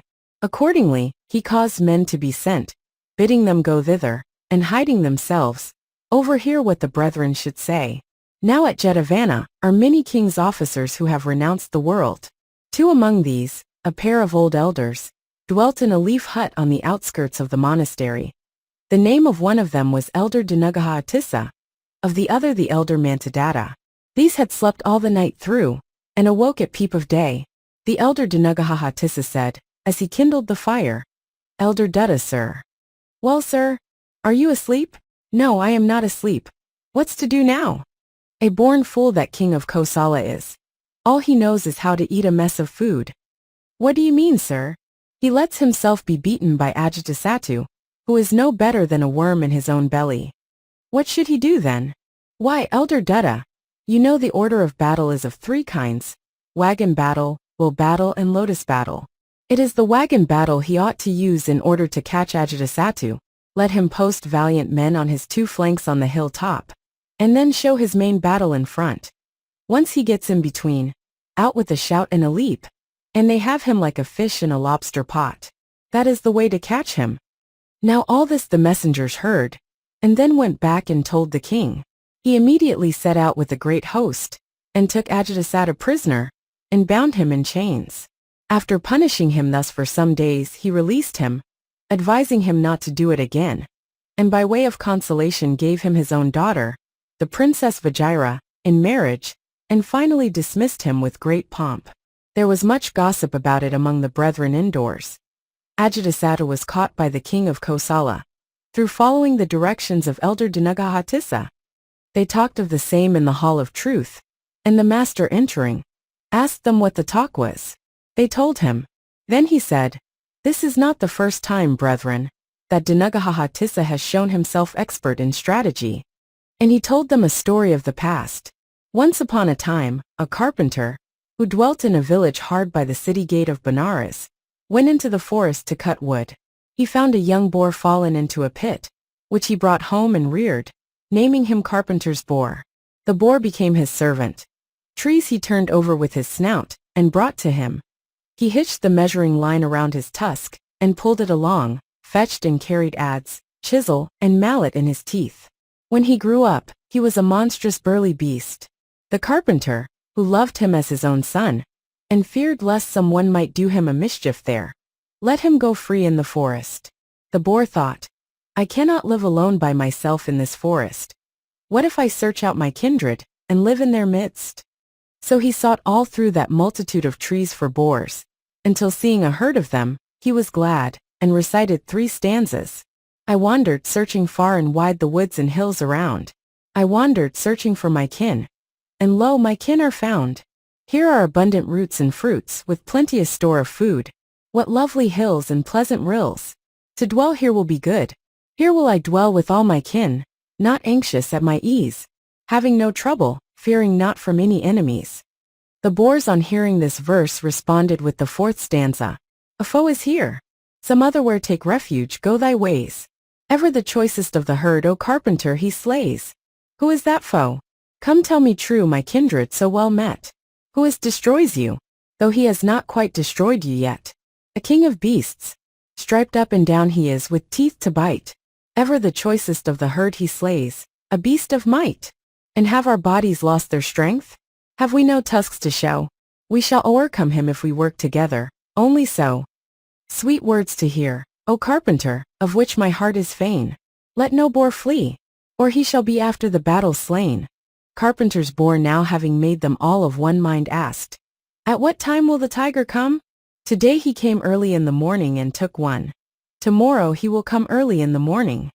The boar was skilled in warfare, and knew the place of advantage to take, so that victory might be won. He searched about for a place, and made them take food while it was yet night. Then very early in the morning, he explained to them how the order of battle is of 3 kinds, the wagon battle, and so forth.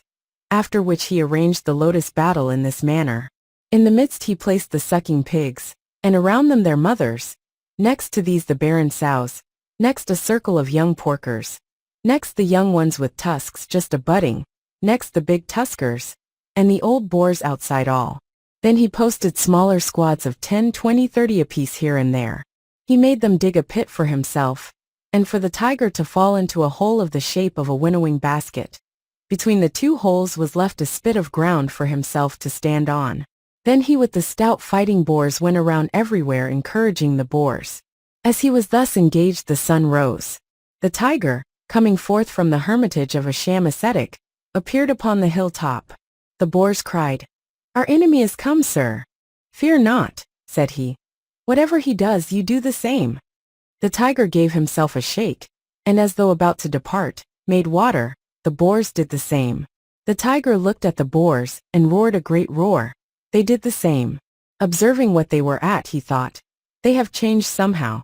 Today they face me out as enemies in orderly bands. Some warrior has been mustering them. I must not go near them today." In fear of death he turned tail, and fled to the sham ascetic. And he, seeing the tiger empty-handed, recited the 9th stanza. "Hast thou abjured all killing? Hast thou sworn safety for every living creature born? Surely thy teeth their wonted virtue lack. You find a herd and come a beggar back." The tiger thereupon repeated 3 stanzas. "My teeth no longer bite. My strength exhausted quite. Brother by brother all together stood. Therefore I wander lonely in the wood." Once they would hurry-scurry all about, to find their holes a panic-stricken rout. But now they grunt in serried ranks compact. Invincible they stand and face me out. They all agree together now a leader they have got. When all agree they may hurt me. Therefore I want them not. To this the sham ascetic replied with the following stanza. "Alone the hawk subdues the birds alone. The Titans are by Indra overthrown. And when a herd of beasts the mighty tiger sees, ever the best he picks, and kills them at his ease." Then the tiger recited one. "No hawk, no tiger lord of beasts, not Indra can command. A kindred host that tiger-like combine to make a stand." Thereat the sham ascetic, to egg him on, recited 2 stanzas. "The little tiny feathered fowl in flocks and coveys fly. In heaps together up they rise, together skim the sky. Down stoops the hawk and all alone, down on them as they play, harries and kills them at his will. That is your tiger's way." This said, he further encouraged him. "Royal tiger, you know not your own power. One roar only, and a spring. There will not be 2 of them left together, I dare swear." The tiger did so. To explain this, the master said a stanza. Then he with cruel greedy eye, deeming these words were true, took heart, and with his fangs all bare leaped on the tusked crew. Well, the tiger went back and stood there a while on the hill.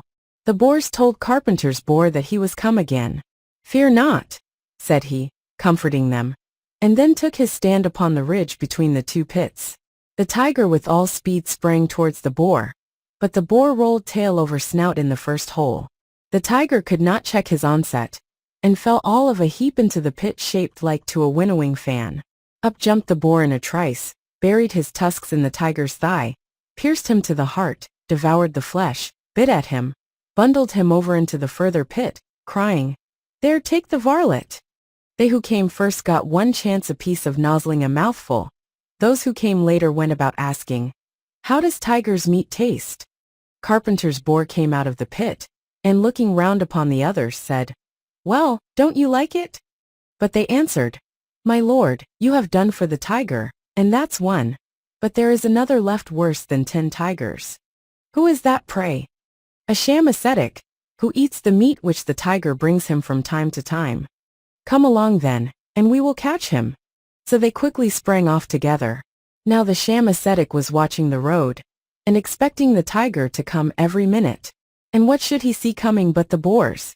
"They have killed the tiger, methinks, and now they are come to kill me." Away he ran, and climbed up a wild fig tree. "He has climbed a tree," said the boars to their leader. "What tree?" "A fig tree." "All right, we shall have him directly." He made the young boars grub away the earth from its roots, and the sows bring each as much water as their mouths would hold, till there the trees stood upright bare down to the roots. Then he sent the others out of the way, and going down on his knees, struck at the roots with his tusk. Clean through the root he cut, as with an axe, down came the tree, but the man never got as far as the ground. He was torn to pieces and eaten on the way. Observing this marvel, the tree spirit recited a stanza. United friends like forest trees. It is a pleasant sight. The boars united, at one charge the tiger killed outright. And the master recited another stanza, how that both of them were destroyed. The Brahmin and the tiger both thus did the boars destroy, and roared a loud and echoing roar in their exceeding joy. Again the boar asked, "And have you another foe?" "No, my lord," they replied. Then they proposed to sprinkle him for their king.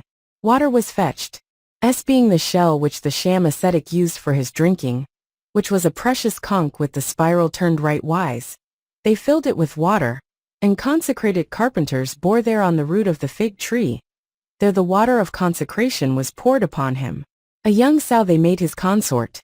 Hence arose the custom which still prevails, that in consecrating a king they seat him upon a chair of fig wood, and sprinkle him from a conch with spirals that run to the right. This also the master explained by reciting the last stanza. The boars beneath the wild fig tree the holy water poured upon the carpenter and cried, "Thou art our king and lord." When he had ended this discourse, the master said, "No, brethren, this is not the first time that Uddalaka has shown himself clever in strategy, but he was the same before." With these words he identified the birth. At that time Devdutta was the sham ascetic, Uddalaka carpenter's boar, and I myself was the tree sprite.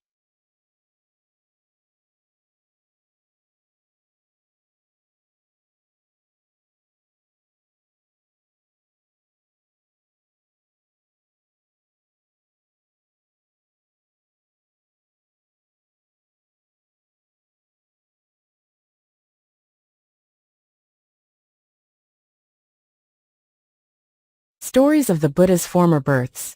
Book 14 Paikya Kanipta. 493, Maha Vanija Jātaka. Merchants from Mini, etc.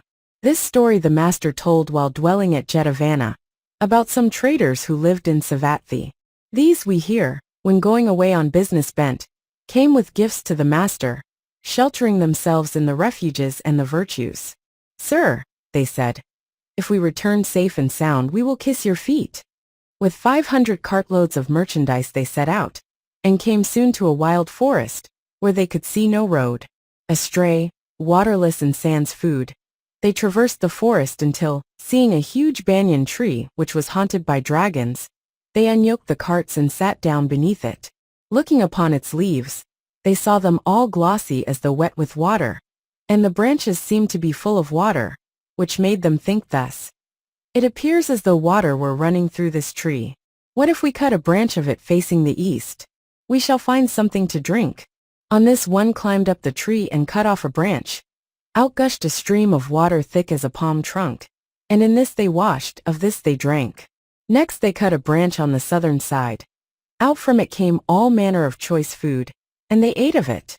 They then cut a branch on the west side of the tree. Out sprang women fair and beauteously adorned, with whom they took their pleasure. Lastly, they cut one of the northern branches. From it fell the 7 things of price, and they took them and filled the 500 carts and returned to Savatthi. There they caused the treasure to be carefully guarded, bearing in their hands garlands and perfumes and the like. They repaired to Jetavana, and saluted the master, and paid worship to him, and then sat on one side. That day they listened to the preaching of the law, and the next, they brought a munificent present, and renounced the merit of the whole, saying, "The merit of this gift, sir, we renounce in favor of a tree deity who gave us the whole treasure." The meal finished, the master asked them, "What tree deity do you give this merit to?" The merchants told the Tathagata the manner, how they had received the treasure by a banyan tree. Said the master, "This treasure you have received for your moderation, and because you have not given yourselves into the power of desire. But in former days men were immoderate, and were in the power of desire, and thereby they lost treasure and life both." Then at their request he told them a story of the past. Once upon a time hard by Benares was this same wild forest, and this same banyan tree.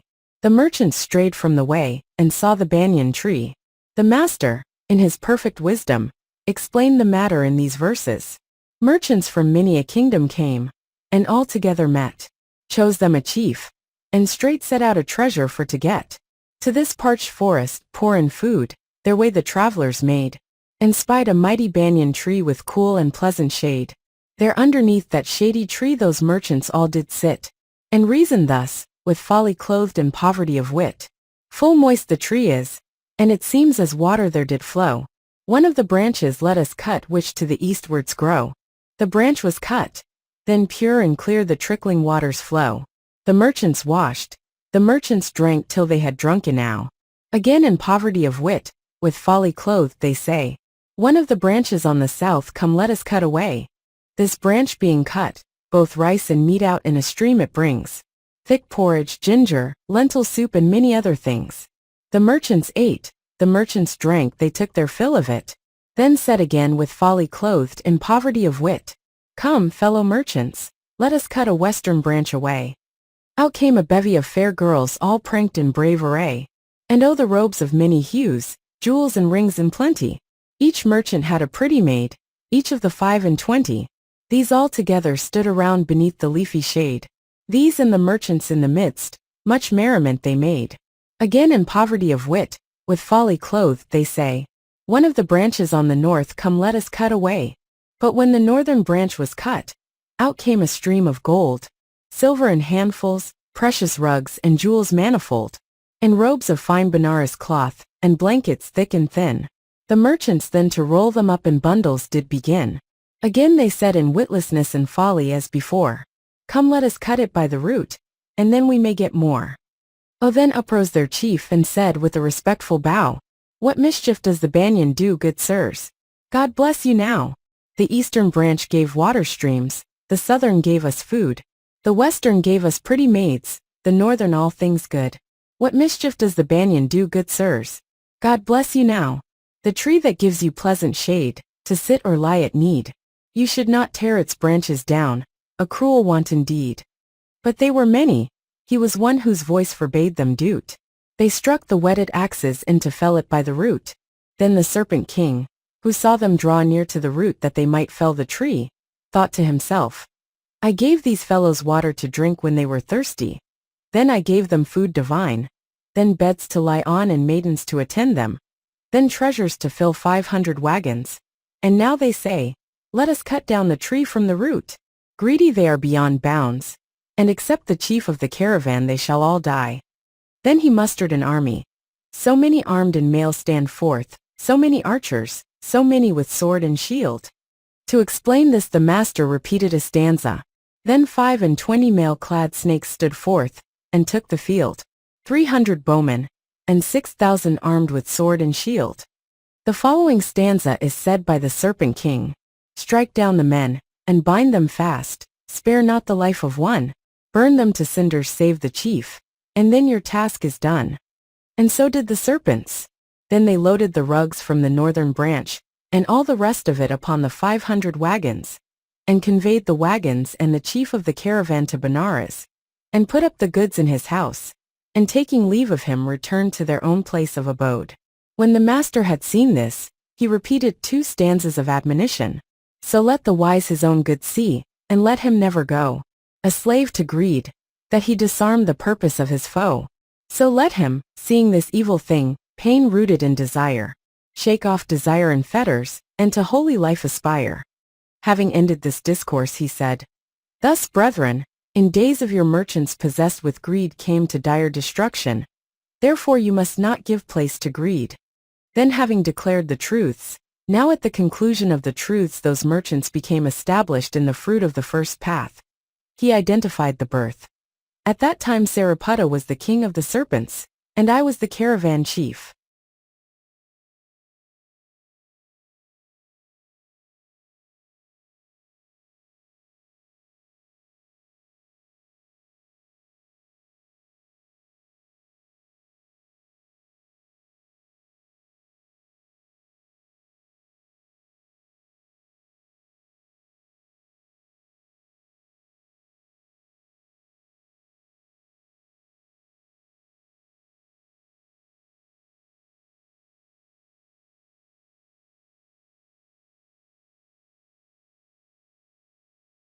Stories of the Buddha's Former Births. Book 14 Paikya Kanipta. 494. Sadhina Jataka. A Wonder in the World. etc. This story the master told while dwelling in Jetavana, about lay brethren who took on the fast day vows.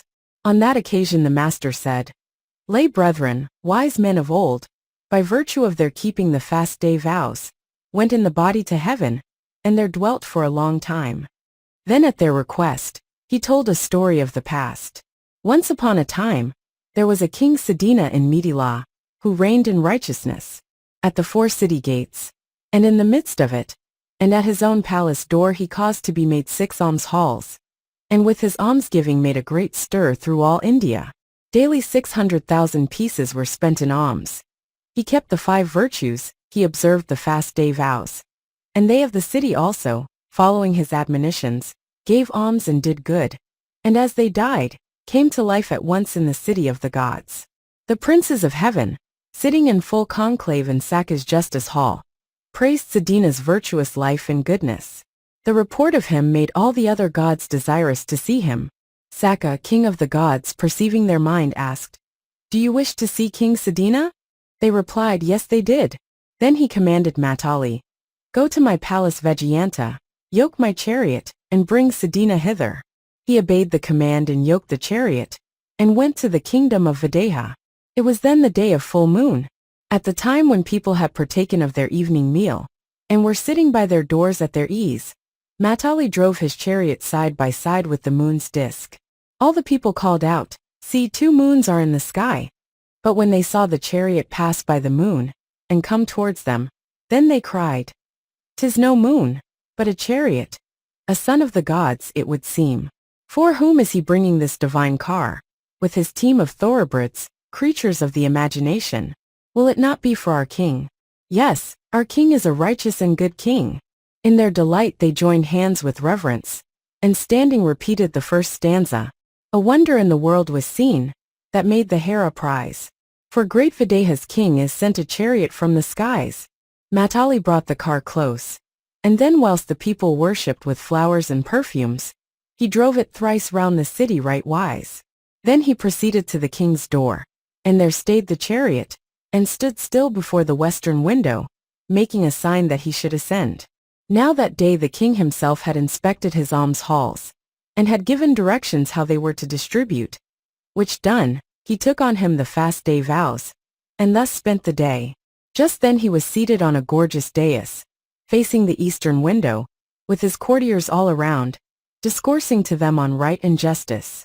At that moment Matali invited him to enter the chariot, and having done this went away with him. To explain this, the master repeated the following stanzas. The god most mighty Matali the charioteer did bring a summons to Videha, who in Mithila was king. "O mighty monarch, noble king, mount in this car with me. Indra would see thee and the gods, the glorious 33, and now they sit in conclave all, bethinking them of thee." Then King Sadhina turned his face, and mounted in the car, which with its 1,000 steeds then bore him to the gods afar. The gods beheld the king arrive, and then their guest to greet, cried, "Welcome mighty monarch, whom we are so glad to meet. O king, beside the king of gods we pray you take a seat."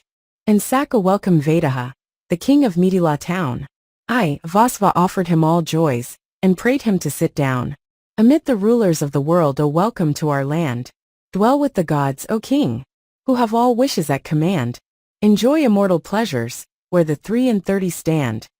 Sakka king of the gods gave him the half of the city of the gods, 10,000 leagues in extent, and of 25 millions of nymphs, and of the palace Vejayanta. And there he dwelt for 700 years by man's reckoning, enjoying felicity. But then his merit was exhausted in that character in heaven. Dissatisfaction arose in him, and so he spoke to Sakka in these words, repeating a stanza. "I joyed when erst to heaven I came, in dances, song and music clear. Now I no longer feel the same. Is my life done? Does death draw near? Or is it folly, king, that I must fear?" Then Sakka said to him, "Thy life's not done, and death is far. Nor art thou foolish, mighty one, but thy good deeds exhausted are. And now thy merit is all done. Still here abide, O mighty king, by my divine command. Enjoy immortal pleasures, where the 33 stand."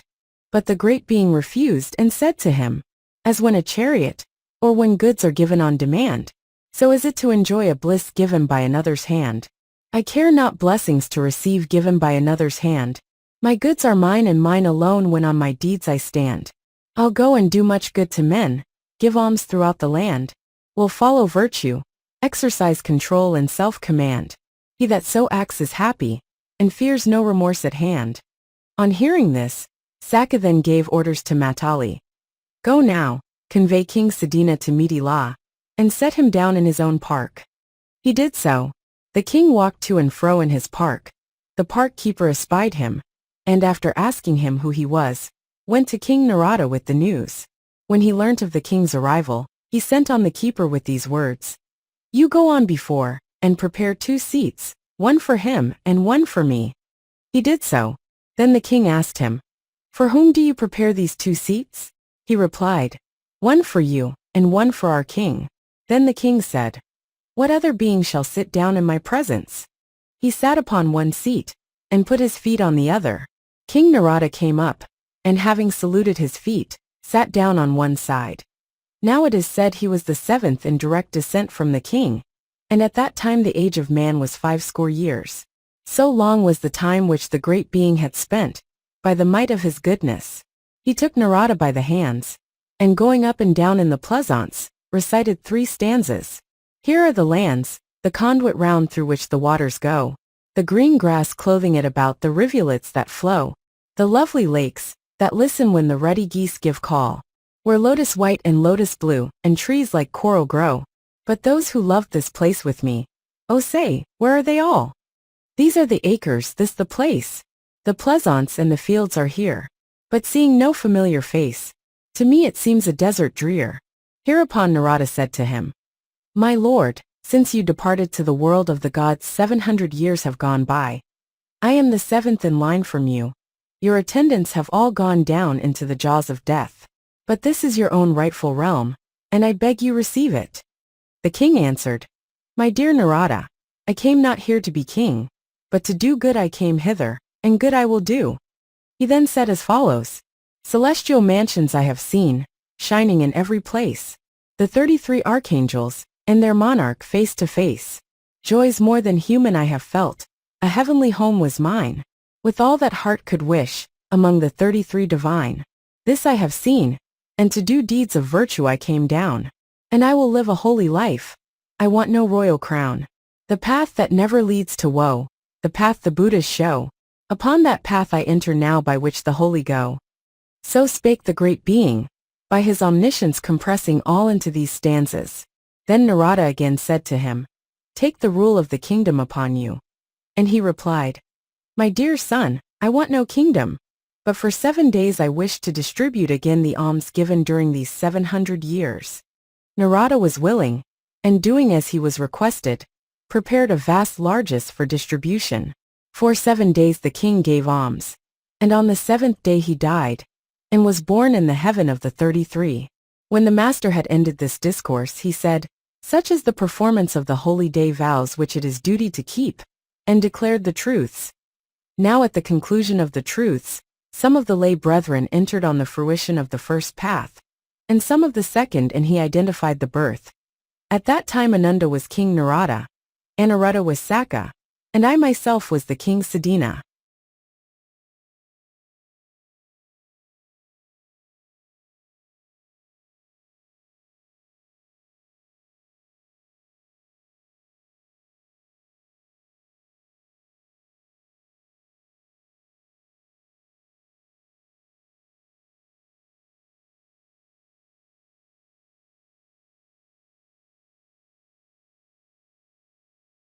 Stories of the Buddha's Former Births. Book 14 Paikya Kanipta. 495. Dasa Brahmana Jataka. The Righteous King, etc. This story the master told while dwelling in Jetavana, about a gift incomparable. This has been explained in the Susura Birth of the 8th book. We learn that the king, while making this distribution of gifts, examined 500 brethren with the master their chief, and gave to the most holy saints among them. Then they sat talking in the hall of truth, and telling of his goodness thus. Brother the king, in giving the incomparable gift, gave it in a case of much merit. The master, entering, would know what they talked of sitting there, And they told him. Said he, "'Tis no wonder, brethren, that the king of Kosala, being the follower of such as I am, gives with discrimination. Wise men of old, ere yet the Buddha had arisen, even they gave with discrimination." With these words he told them a story of the past. Once upon a time, in the kingdom of Kuru and the city called Indapata, was reigning a king Karavya, of the stock of Uddalaka. His advisor in things temporal and spiritual was a minister named Vidura. The king, with his great almsgiving, set all India in a commotion. But amongst all those who received and enjoyed these gifts, not one there was who kept so much as the 5 virtues. All were wicked to a man, and the king's giving brought him no satisfaction. The king thought, "Great is the fruit of discriminate giving." And, being desirous to give unto the virtuous, he determined to take counsel with the wise Vidura. When therefore Vidura came to wait on him, the king bade him be seated, and put the question to him. Explaining this, the master recited half the first stanza. All the rest are question and answer of the king and Vidura. The righteous king Uddalaka once asked Vidura wise, "Vidura, seek me Brahmins good, in whom much wisdom lies. Men free from deeds of evil lust, that they may eat my food. So I would give, my friend, that I may reap a crop of good. 'Tis hard to find such holy men, such Brahmins wise and good, who keep them spotless from all lust, that they may eat your food. Of Brahmins, O most mighty king, 10 several kinds are there. Listen, while I distinguish them, and all these kinds declare. Some carry sacks upon their backs, root filled and fastened tight. They gather healing herbs, they bathe and magic spells recite. These are physician-like, O king, and Brahmins too they hight. Such Brahmins shall we seek for, now you know this kind aright." Quoth King Karavya, "These have no right to such a name. Lost is their Brahmanhood. Vidura, find me other men who shall be wise and good, men free from deeds of evil lust, that they may eat my food. So would I give, that I myself may reap a crop of good. Some carry bells and go before, and as they go they ring. A chariot they can drive with skill, and messages can bring. These are like servants, mighty king, and Brahmins too they hight. Such Brahmins shall we seek for, now you know this kind aright." Quoth King Karavya, "These have no right to such a name. Lost is their Brahmanhood. Vidura, find me other men who shall be wise and good, men free from deeds of evil lust, that they may eat my food. So would I give, that I myself may reap a crop of good." With waterpot and crooked staff some run to meet the king, through all the towns and villages, and as they follow sing, "In wood or town we never budge, until a gift you bring." Like tax men these importunate, and Brahmins too they hight. Such Brahmins shall we seek for, now you know this kind aright. Quoth King Karavya, "These have no right to such a name. Lost is their Brahmanhood. Vidura, find me other men who shall be wise and good, men free from deeds of evil lust, that they may eat my food. So would I give, that I myself may reap a crop of good. Some with long nails and hairy limbs, foul teeth and matted hair, covered with dust and dirt, begrimed as beggar men they fare. Hewers of wood, O mighty king, and Brahmins too they hight. Such Brahmins shall we seek for, now you know this kind aright." Quoth King Karavya, "These have no right to such a name. Lost is their Brahmanhood. Vidura, find me other men who shall be wise and good, men free from deeds of evil lust, that they may eat my food. So would I give, that I myself may reap a crop of good. Myropolin and Vilva fruit, rose apple mangoes ripe, the labuj fruit in planks of wood, toothbrush and smoking pipe, sugar cane baskets, honey sweet and ointment too, O king. All these they make their traffic in, and many another thing. These are like merchants, O great king, and Brahmins too they hight. Such Brahmins shall we seek for, now you know this kind aright." Quoth King Karavya, "These have no right to such a name. Lost is their Brahmanhood. Vidura, find me other men who shall be wise and good, men free from deeds of evil lust, that they may eat my food. So would I give, that I myself may reap a crop of good. Some follow trade and husbandry, keep flocks of goats in fold. They give and take in marriage, and their daughters sell for gold. Like Vesa and Ambatha these, and Brahmins they too hight. Such Brahmins shall we seek for, now you know this kind aright." Quoth King Karavya, "These have no right to such a name. Lost is their Brahmanhood. Vidura, Find me other men who shall be wise and good, men free from deeds of evil lust, that they may eat my food. So would I give, that I myself may reap a crop of good. Some chaplains fortunes tell, or geld and mark a beast for pay. With proffered food the village folk invite them off to stay. Their kine and bullocks, swine and goats are slaughtered many a day. Like butchers base are these, O king, and Brahmins too they height. Such Brahmins shall we seek for, now you know this kind of right. Quoth King Karavya, these have no right to such a name. Lost is their Brahmanhood. Vidura, find me other men who shall be wise and good, men free from deeds of evil lust, that they may eat my food. So would I give, that I myself may reap a crop of good. Some Brahmins, armed with sword and shield with battle axe in hand, ready to guide a caravan before the merchants stand. Like herdmen these or bandits bold, yet Brahmins too they height. Such Brahmins shall we seek for, now you know this kind of right. Quoth King Karavya, these have no right to such a name. Lost is their Brahmanhood. Vidura, find me other men who shall be wise and good, men free from deeds of evil lust, that they may eat my food. So would I give, that I myself may reap a crop of good. Some build them huts, and lay them traps in any woodland place. Catch fish and tortoises, the hare, wild cat and lizard chase.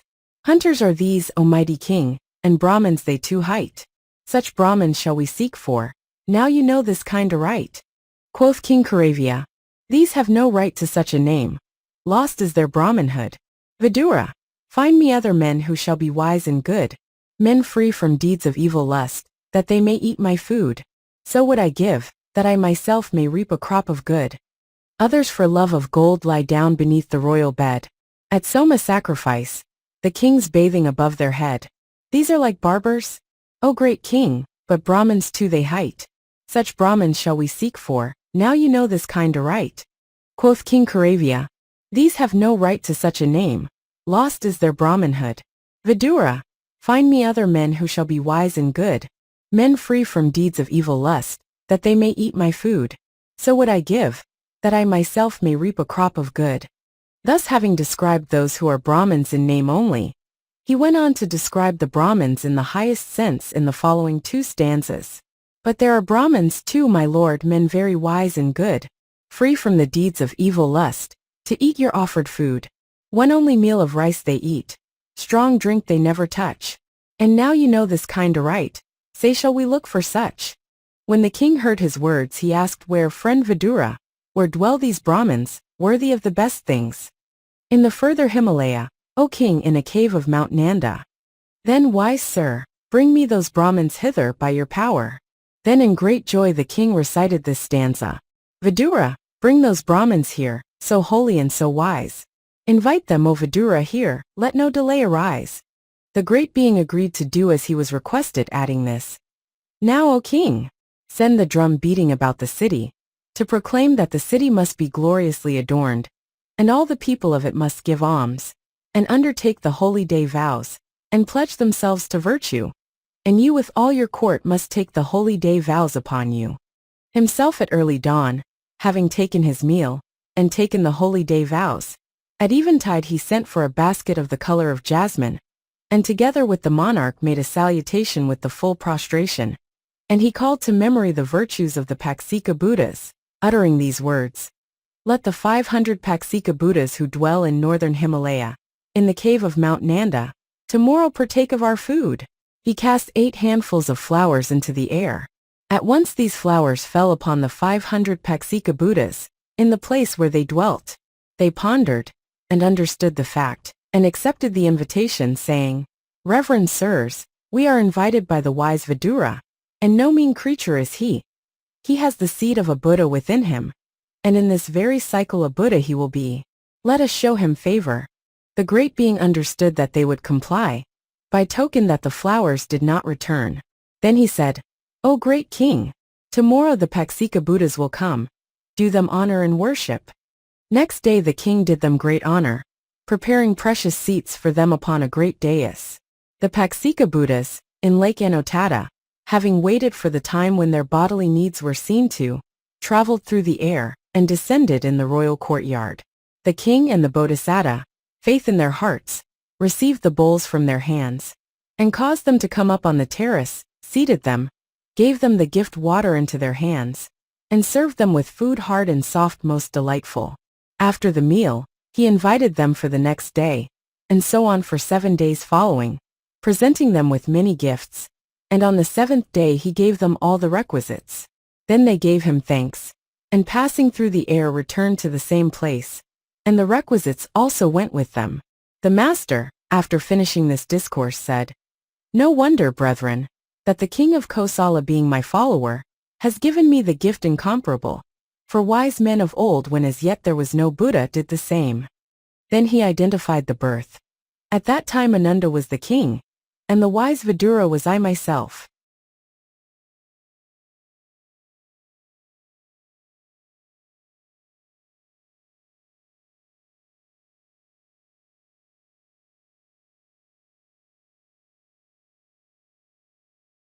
Stories of the Buddha's Former Births.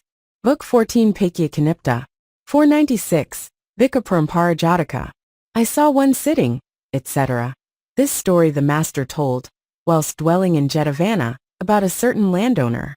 He was a true and faithful believer, and showed honor continually to the Tathagata and the order. One day these thoughts came to him. I show honor constantly to the Buddha, that precious jewel, and the order, that precious jewel, by bestowing upon them delicate food and soft raiment. Now I should like to do honor to that precious jewel, the law. But how is one to show honor to that? So he took plenty of perfumed garlands and such like things, and proceeded to Jetavana, and greeting the master, asked him this question. My desire is, sir, to show honor to the jewel of the law. How is a man to set about it? The master replied, if your desire is to honor the jewel of the law, then show honor to Ananda, the treasurer of the law. It is well, he said, and promised to do so. He invited the elder to visit him, and brought him next day to his house in great pomp and splendor. He placed the elder upon a magnificent seat, and worshipped him with perfumed garlands and so forth, gave him choice food of many kinds, presented cloth of great price sufficient for the 3 robes. Thought the elder, this honor is done to the jewel of the law. It befits not me, but it befits the chief commander of the faith. So the food placed in the bowl, and the cloths, he took to the monastery, and gave it to Elder Sariputta. He thought likewise, this honor is done to the jewel of the law. It befits simply and solely the Supreme Buddha, Lord of the law. And he gave it to the Disabala. The master, seeing no one above himself, partook of the food, accepted the cloth for robes. And the brethren chatted about it in the hall of truth. Brethren, so and so the landowner, meaning to show honor to the law, made a gift to Elder Ananda, treasurer of the law. He thought himself unworthy of it, and gave it to the commander of the faith. And he, thinking himself not worthy, to the Tathagata. But the Tathagata, seeing no one above himself, knew that he was worthy of it as Lord of the law, and ate of the food, and took that cloth for robes. Thus the gift of food has found its master, by going to him whose right it was. The master, entering, asked them what they talked of as they sat there. They told him, Brethren, said he, this is not the first time that food given has fallen to the lot of the worthy by successive steps. So it did long ago, before the Buddha's day. With these words, he told them a story of the past. Once upon a time Brahmadatta ruled righteously in Benares, having renounced the ways of sin, and he kept the 10 royal virtues. This being so, his court of justice became so to say empty. The king, by way of searching out his own faults, questioned every one, beginning with those who dwelt about him. But not in the women's apartments, nor in the city, nor in the near villages, could he find anyone who had a fault to tell of him. Then he made up his mind to try the country folk. So handing over the government to his courtiers, and taking the chaplain with him, he traversed the kingdom of Kasi in disguise. Yet he found no one with a fault to tell of him. At last he came to a village on the frontier, and sat down in a hall without the gate. At that time, a landowner of that village, a rich man worth 80 crores, in going down with a great following to the bathing place, saw the king seated in the hall, with his dainty body and skin of a golden color. He took a fancy to him, and entering the hall said, Stay here a while. Then he went to his house, and had got ready all manner of dainty food. and returned with his grand retinue carrying vessels of food. At the same time, an ascetic from Himalaya came in and sat down there, a man who had the 5 transcendent faculties. And a Pacceka Buddha also, from a cave on Mount Nanda, came and sat there. The landowner gave the king water to wash his hands, and prepared a dish of food, with all manner of fine sauces and condiments, and set before the king. He received it and gave it to the Brahmin chaplain. The chaplain took it and gave to the ascetic. The ascetic walked up to the Pacceka Buddha, in his left hand holding the vessel of food, and in his right the water pot. First offered the water of gift, and then placed the food in the bowl. He proceeded to eat, without inviting any to share, or asking leave. When the meal was done, the landowner thought, I gave this food to the king, and he to his chaplain, and the chaplain to the ascetic, and the ascetic to the Pacceka Buddha. The Pacceka Buddha has eaten it without leave asked. What means this manner of giving? Why did the last eat without with your leave or by your leave? I will ask them one by one. Then he approached each in turn, and saluting them, asked his question, while they made answer. I saw one worthy of a throne, who from a kingdom came, to deserts bare from palaces, most delicate of frame. On him in kindness I bestowed picked paddy grains to eat, a mess of rice all cooked so nice such as men pour on meat. You took the food, and gave it to the Brahmin eating none. With all due deference I ask, what is it you have done? My teacher, pastor, zealous he for duties great and small, I ought to give the food to him, for he deserves it all. Brahmin, whom even kings respect, say why did you not eat the mess of rice, all cooked so nice, which men pour over meat? You knew not the gift's scope, but to the sage you passed it on. With all due deference I ask, what is it you have done? I keep a wife and family, in houses too I dwell. I rule the passions of a king, my own indulge as well. Unto a wise ascetic man long dwelling in the wood, old practiced in religious lore, I ought to give the food. Now the thin sage I ask, whose skin shows all the veins beneath, with nails grown long, and shaggy hair, and dirty head and teeth. Have you no care for life, O lonely dweller in the wood? How is this monk a better man to whom you gave the food? Wild bulbs and radishes I dig, catmint and herbs seek I, wild rice, black mustard shake or pick, and spread them out to dry. Jujubes, herbs, honey, lotus threads, myrobalan, scraps of meat. This is my wealth, and these I take and make them fit to eat. I cook, he cooks not. I have wealth, he nothing. I'm bound tight to worldly things, but he is free. The food is his by right. I asked the brother sitting there, with cravings all subdued, this mess of rice, all cooked and nice, which men pour on their food. You took it, and with appetite eat it and share with none. With all due deference I ask, what is it you have done? I cook not, nor I cause to cook, destroy nor have destroyed. He knew that I possess no wealth, all sins I do avoid. The pot he carried in his right, and in his left the food. Gave me the broth men pour on meat, the mess of rice so good. They have possessions, they have wealth, to give their duty is. Who asks a giver to partake, he is a foe, why Wisconsin? On hearing these words, the landowner in high delight repeated the last 2 stanzas. It was a happy chance for me today that brought the king. I never knew before how gifts abundant fruit would bring. Kings in their kingdoms, Brahmins in their work are full of greed. Sages in picking fruits and roots, brethren from sin are freed. The Pacceka Buddha having discoursed to him, then departed to his own place, and the ascetic likewise. And the king, after remaining a few days with him, went away to Benares. When the master had ended this discourse he said, It is not the first time, brethren, that food went to him who deserved it, for the same thing has happened before. Then he identified the birth. At that time, the landowner who did honor to the law was the landowner in the story. Ananda was the king, Sariputta the chaplain, and I myself was the ascetic who lived in Himalaya.